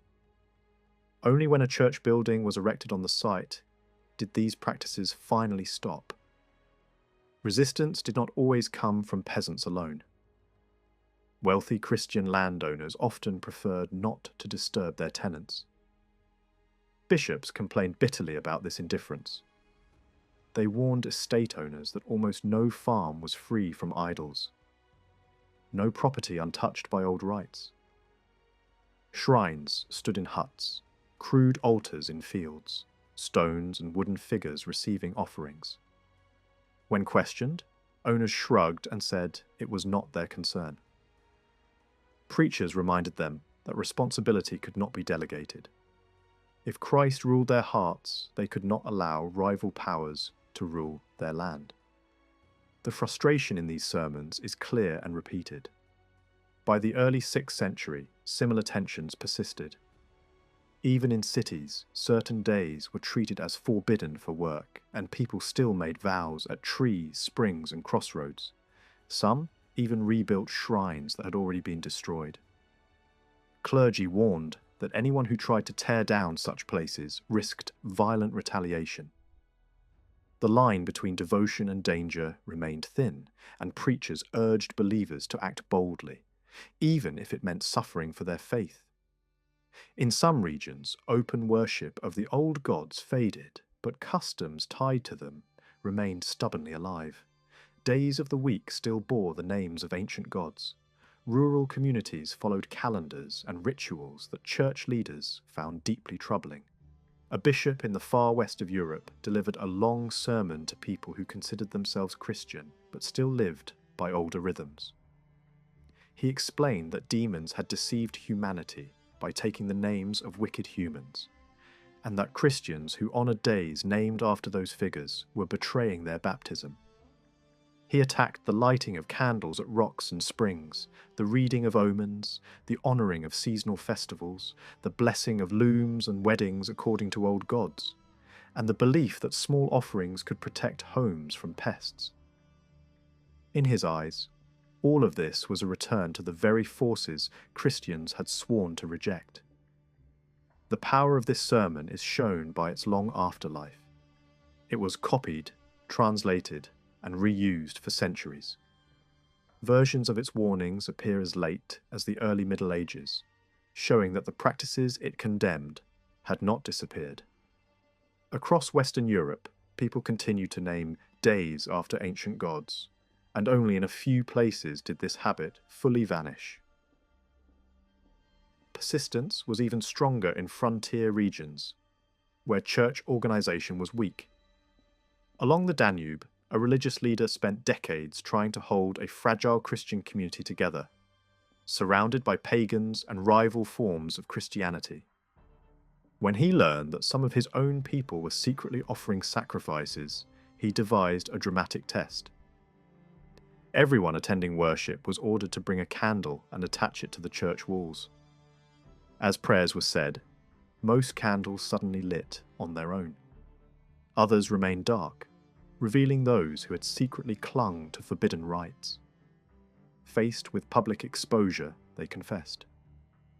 Even so, the community did not survive intact. Political collapse eventually forced them to abandon their homes and migrate. A major shift in the West came with the conversion of a powerful northern king to Catholic Christianity and the rapid expansion of his rule. Under his dynasty, Christian officials began to act with confidence. When a deacon discovered a nearby pagan temple where people feasted, drank, and left wooden images of healed body parts, he did not hesitate. Finding the site empty, he set it on fire. When angry locals armed themselves and searched for the culprit, the king intervened, calming them and protecting the churchmen. This moment marks a clear contrast with earlier centuries. Now, a Christian ruler defended the destruction of a pagan shrine rather than punishing it. In the Eastern Mediterranean, the spread of Christianity followed the same basic pattern we see in the West. Cities changed first, and the countryside often followed late and unevenly. But the East had pressures and protections the West did not. Long stretches of stability along the Persian frontier and the successful holding back of major waves of invaders gave the church time to grow deep roots in places that had once been strongly devoted to older gods. At the same time, The prestige of Greek culture made the educated pagan world harder to dislodge. In cities where philosophy, rhetoric, literature, and medicine were not just professions but an identity, the old religion could survive inside classrooms, private houses, and elite social networks, even when public life was shifting. Beyond the Greek heartland, powerful local cults in Syria, Mesopotamia, and parts of Anatolia held their ground as well. And Egypt, always its own kind of world, mixed highly Hellenized elites in big cities with stubborn local traditions in small towns deep inland. If we want to understand the Eastern story clearly, we have to think region by region, because the pace of change depended on local culture, local politics, and local habits. Let's begin in Greece, where the old identity of a city could feel inseparable from its patron deity. Athens was the clearest example. The city's name itself pointed to Athena, and the educated class built its status around disciplines that were proudly Greek: public speaking, literary scholarship, philosophical debate, and professional medicine. Christianity existed there, but for a long time it did not dominate public life the way it did in many other places. Well into the 5th century, Athens could still function as a largely pagan city, especially in its intellectual circles, where tradition was treated almost like a sacred inheritance. At the centre of that world stood philosophy, especially the renewed form of Platonism that shaped late antique pagan thought. This school was not just a club for abstract ideas. It dealt with creation, fate, the hierarchy of divine powers, and the meaning of human life. Its leaders and students were deeply tied to traditional worship, even when they practiced it quietly. They did not march through streets demanding temples be reopened. Instead, they kept their religion behind doors, honouring the old gods in private and visiting whatever shrines still survived. Compared to places where open violence flared between Christian crowds and pagan intellectuals, Athens often feels strangely calm. The tension existed, but it was muted, managed, and sometimes deliberately hidden. Even so, we can still see traces of this pagan afterlife in the physical city. Certain elite houses near major sacred sites seem to have served as meeting places for philosophical circles. Within these spaces, statues and small shrines to traditional deities continue to appear, not as public monuments, but as signs of private devotion. In some cases, later owners abruptly abandoned these homes and hid or removed statues, as if they sensed the ground shifting beneath them. Soon afterward, the same spaces were altered for Christian use, reshaped so thoroughly that a new religious identity replaced the old one at the level of daily life. By the late 5th century, even Athenians who loved tradition could feel that something was ending. The sense was not just political pressure, but exhaustion, as if the chain of teachers reaching back to the classical past was thinning.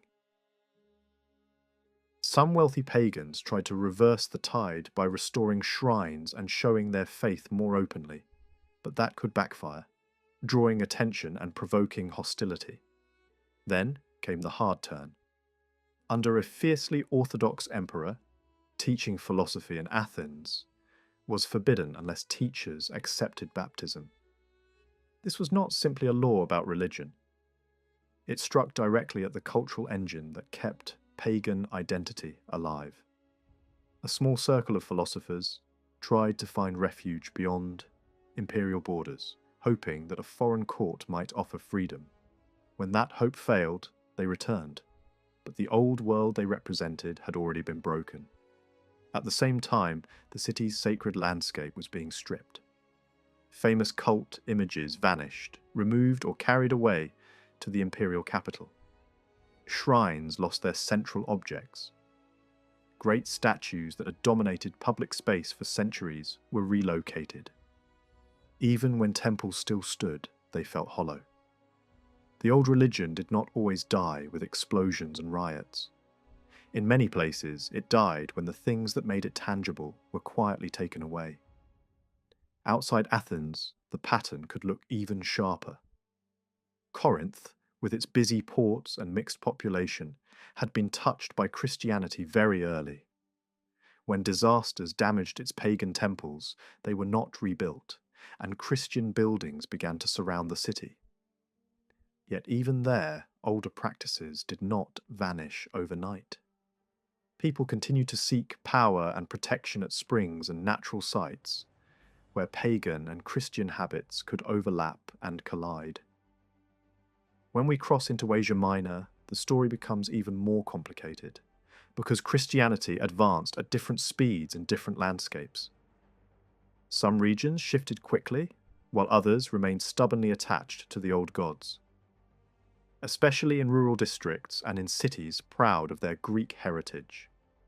One of the best places to watch this slow struggle is Aphrodisias, a city that grew from a shrine of Aphrodite into a powerful urban centre with deep devotion to its patron goddess.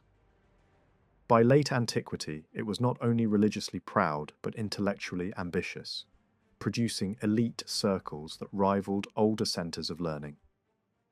In Aphrodisias, pagan identity did not survive as a vague nostalgia.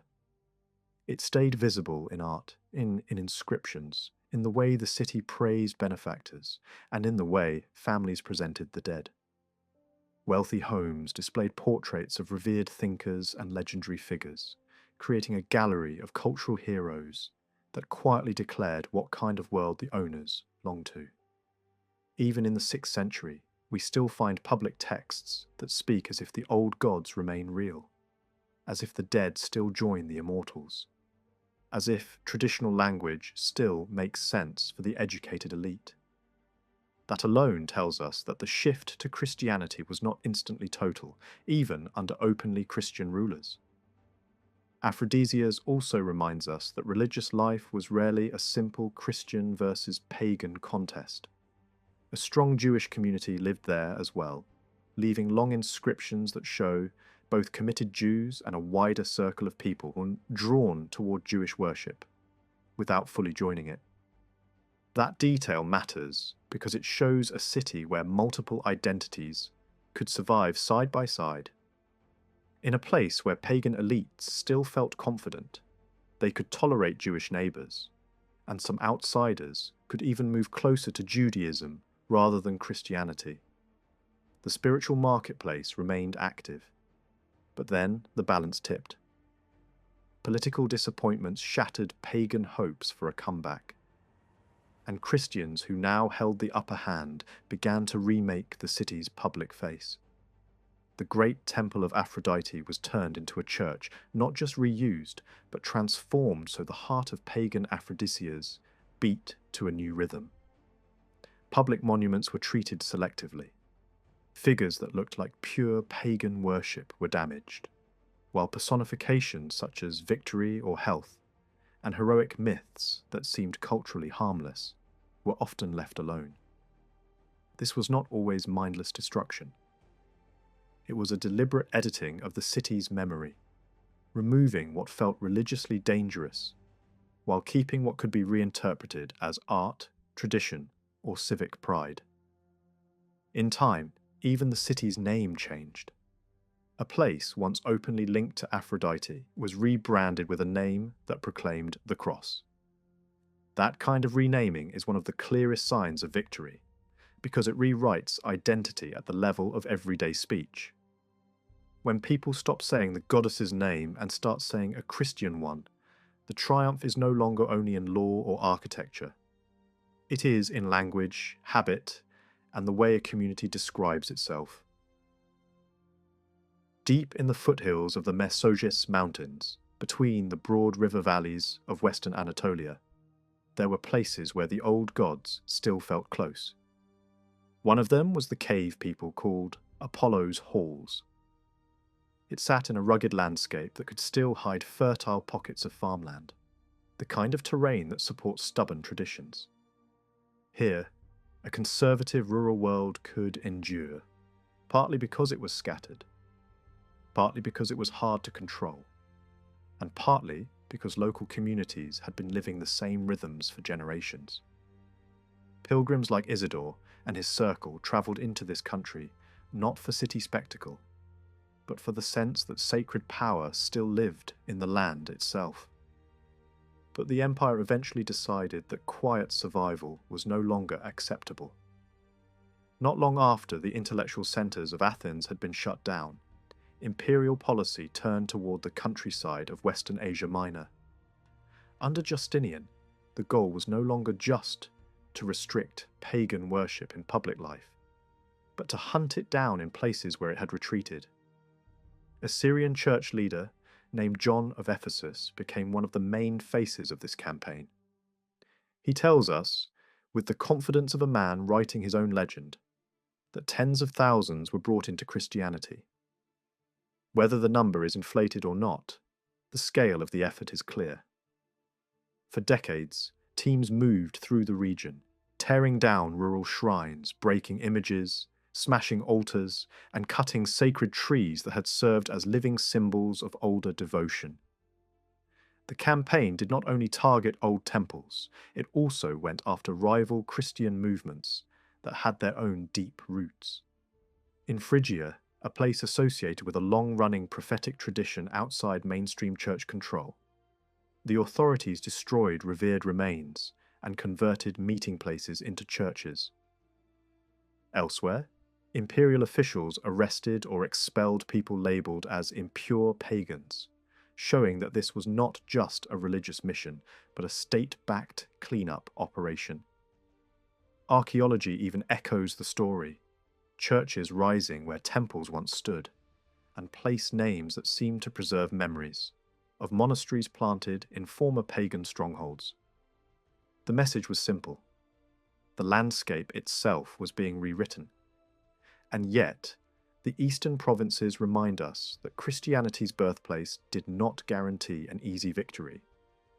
The faith began in the lands of Judea and spread early through major Syrian cities. But progress across the eastern Mediterranean was slow, contested, and uneven. In some places, urban conversion eventually succeeded, but only after long resistance.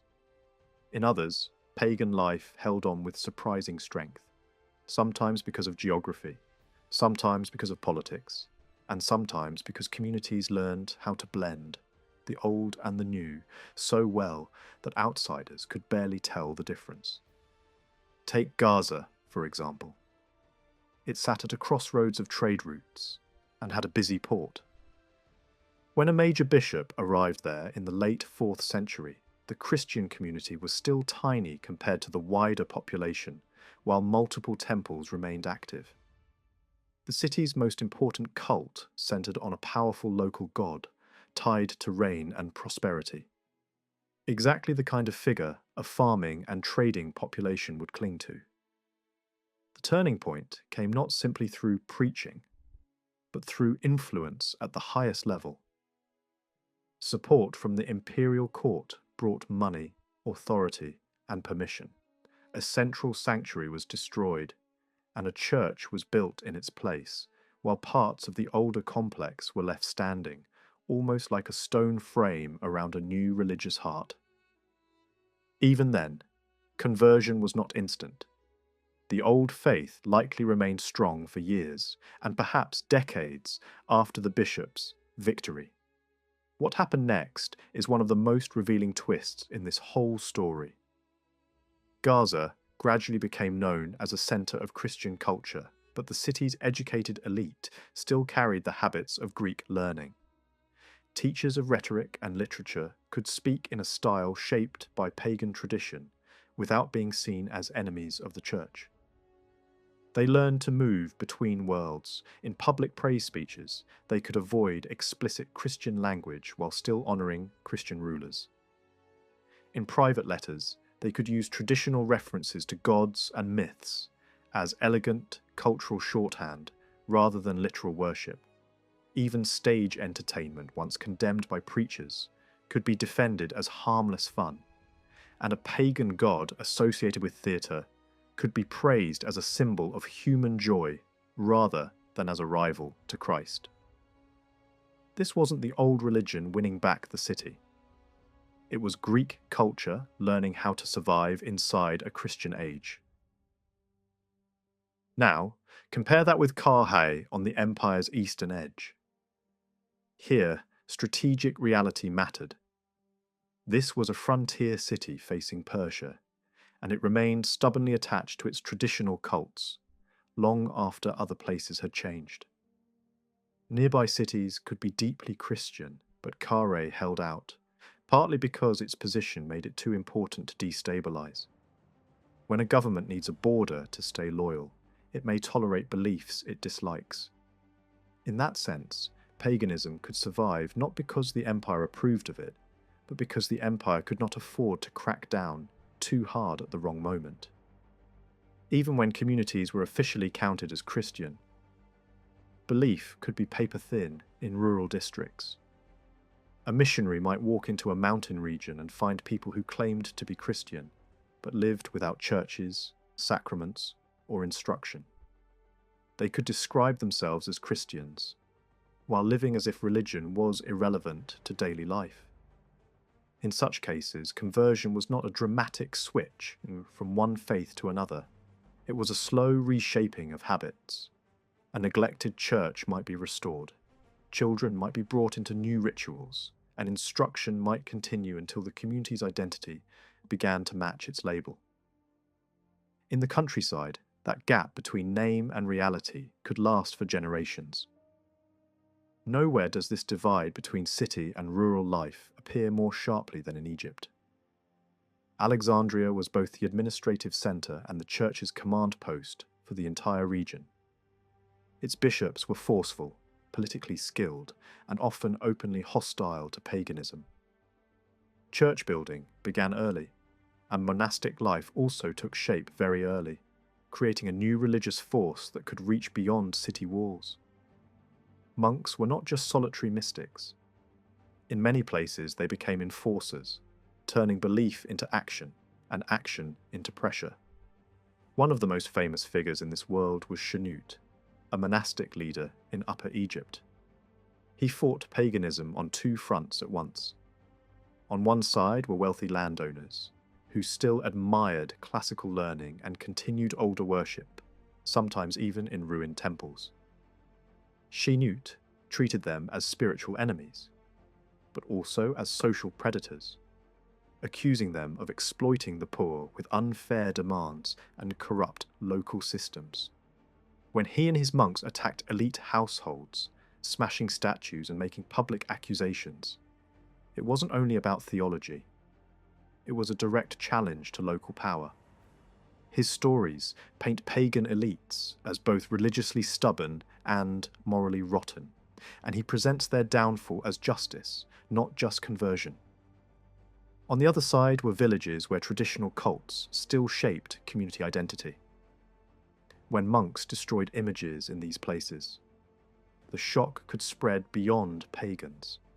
Even local Christians could panic because the old shrines were woven into the social fabric. Conflicts could end up in front of governors and courts, forcing religious leaders to justify what looked, to many, like violence. In Egypt, this struggle could be public, bitter, and deeply political. And yet, Egypt also shows us something else.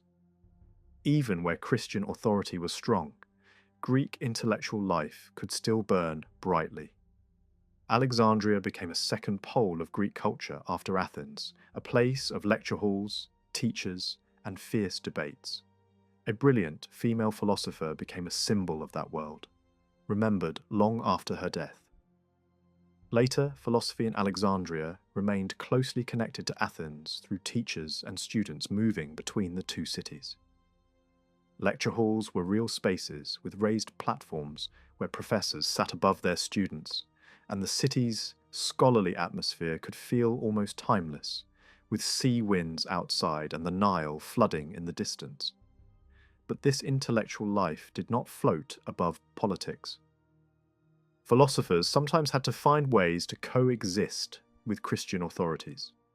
Some negotiated, some compromised, and some were caught in controversies. that reveal how fragile their position could be. Even in classrooms focused on Aristotle or logic, religion was never fully absent, because the meaning of the universe was always lurking behind the lesson. In the late 5th century, even a city as intellectual as Alexandria could suddenly feel dangerous for anyone tied to the old gods. Just as Athens had seen its sacred spaces stripped and its cult images removed, Alexandria drifted into its own crisis, shaped by imperial fear, palace intrigue, and the suspicion that pagan networks might be fueling rebellion. The Emperor Zeno spent much of his reign putting out fires, not only on the frontiers but inside his own government. Power shifted through coups, counter-coups, and uneasy alliances, and every major revolt left behind a new wave of paranoia about who might be plotting next. One of the most explosive threats came from within the empire's own leadership. A powerful general, Illus, first helped Zeno crush rivals, then became a rival himself. When Illus finally rebelled, he used an empress from the previous dynasty to give his uprising a veneer of legitimacy and installed a figurehead emperor. The revolt failed quickly in the open field, but it did not end. The rebels withdrew into a fortress and held out for years, turning a political crisis into a long, grinding standoff. In that tense atmosphere, anyone connected to the old religion could be painted as part of a wider conspiracy. This is where culture and politics became entangled. Illus was not a pagan himself, but he was strongly influenced by a flamboyant Egyptian poet and scholar who openly admired the old traditions. In Constantinople, that kind of public pagan identity was risky and provocative. Yet Illus protected him, gave him prestige, and pushed him into official roles. During the rebellion, the scholar rose even higher, working at the heart of the rebel administration. To Christians watching from the capital, it looked like more than personal patronage. It looked like a dangerous pagan voice whispering into the ear of a rebel regime. When the fortress faction began to fracture, the same man who had been celebrated as a brilliant mind was executed by his own side, his end as brutal as it was symbolic. Even after the revolt collapsed, the shockwave travelled. Some pagans, especially those who already felt cornered, began to hope that turmoil might open a door for the old religion to regain influence. That hope was crushed almost immediately, but it did not die. Instead, it resurfaced inside Alexandria through a chain of events that began with something that looked, at first glance, like gossip and humiliation rather than politics or war. A young student from Anatolia arrived in Alexandria to study. He came from a strongly pagan background and entered a world where classrooms, libraries, and philosophical circles still carried enormous prestige. But close by, Christian monasteries were also expanding their influence, and monks were eager to challenge educated pagan confidence. The student was pushed to confront pagan teachers with Christian arguments, and before long, personal conflict turned into a public scandal. A prominent pagan household tried to display a miracle story connected to an Egyptian goddess. A tale meant to prove that the old powers still answered prayers. Yet the story was built on manipulation, staged rituals, and deception. When the student investigated the shrine and uncovered the fraud, he returned to Alexandria and began mocking the pagan establishment openly. Not as an outsider, but as someone who had been inside their world. That kind of public ridicule was gasoline on dry wood. During a lecture day, when many Christians were away, pagan students attacked and beat him. He fled to the Christian community for protection, and what might have stayed a university brawl escalated into an official confrontation. Church leadership demanded an investigation. The local administration hesitated, partly because key officials sympathized with pagan circles. That hesitation enraged Christian students, who decided to act as if they were the authorities. They marched to the shrine area, searched private houses, found hidden idols, and turned the discovery into a public spectacle. Some images were destroyed on the spot. Others were carried back to the city in a triumphant procession along with the shrine's priest. Before a crowd, the priest was forced to explain what the images represented. And then the idols were burned. It was a ritual of humiliation as much as a religious purge, a public announcement that one world was now permitted to shame the other.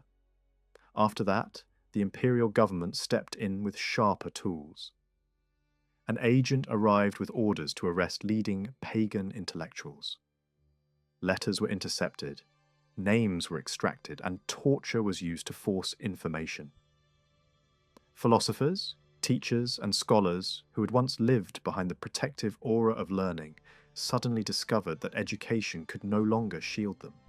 Even young students associated with these circles were caught, arrested, and broken under interrogation. Alexandria's pagan elite had not been wiped out by a single decree. It was being dismantled through fear, surveillance, and the crushing weight of state force. What makes Alexandria especially striking is how tangled its cultural identity was. Some of the families caught up in these events blended Greek scholarship, Egyptian religious heritage, and the shifting pressures of Christian dominance. They produced philosophers who studied and wrote about Egyptian wisdom, teachers who claimed to explain the meaning of hieroglyphs, and intellectuals who moved between the Greek world and local tradition. Yet by the end of the century, even within these families, conversion to Christianity appeared, sometimes from conviction, sometimes from survival instinct, sometimes because the ground beneath them had simply become too unstable to stand on openly as pagans. Still, Egypt was not one uniform religious landscape. In regions far from the strongest centres of church and empire, older worship could continue, protected not by tolerance, but by distance and insecurity. The southern frontier was exposed, under-defended, and often raided. Imperial authorities had once judged the region too costly to guard closely, and concessions followed. Local peoples and neighbouring tribes kept their sanctuaries and rites alive longer than anyone in Alexandria might have imagined possible. Bishops in frontier towns pleaded for military help, warning that their communities were surrounded and vulnerable.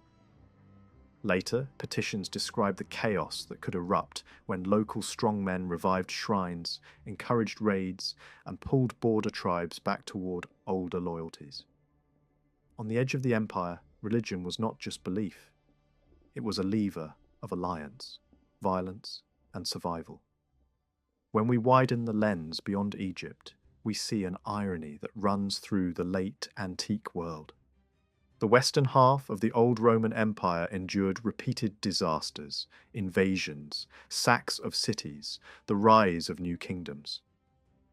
Yet Christianity there eventually became more durable. In the east, the emperor stood as the official protector of the faith, but the empire was also fractured by fierce internal disputes over doctrine. Armed force was sometimes used to impose a correct version of Christianity on regions that resisted. Even emperors could drift in and out of theological favour, and the religious unity of the East remained fragile. In the West, the political map was more chaotic, but ecclesiastical authority became more centralised. The Bishop of Rome gradually emerged as a single dominant spiritual anchor who could negotiate with competing kings and shape the religious future of newly formed states. As Germanic rulers abandoned their earlier, non-orthodox versions of Christianity and embraced the mainstream creed, that Western centre grew stronger. Diplomatic missions carried Christianity outward, even to places beyond the old imperial frontier. And just as the West was consolidating this Christian identity, a new religious force was about to rise in the East, one that would transform the Mediterranean world far more quickly there than in the Latin West. So when we trace these events, we are not watching a simple story of old gods fading and churches rising. We are watching how revolts, propaganda, scandals, student violence, police action, frontier insecurity, and high politics could all become part of a religious turning point. In late antique Alexandria, theology was not only argued in classrooms, it was enforced in the streets, decided in courtrooms, and written into the future by the hard, irreversible choices of empire.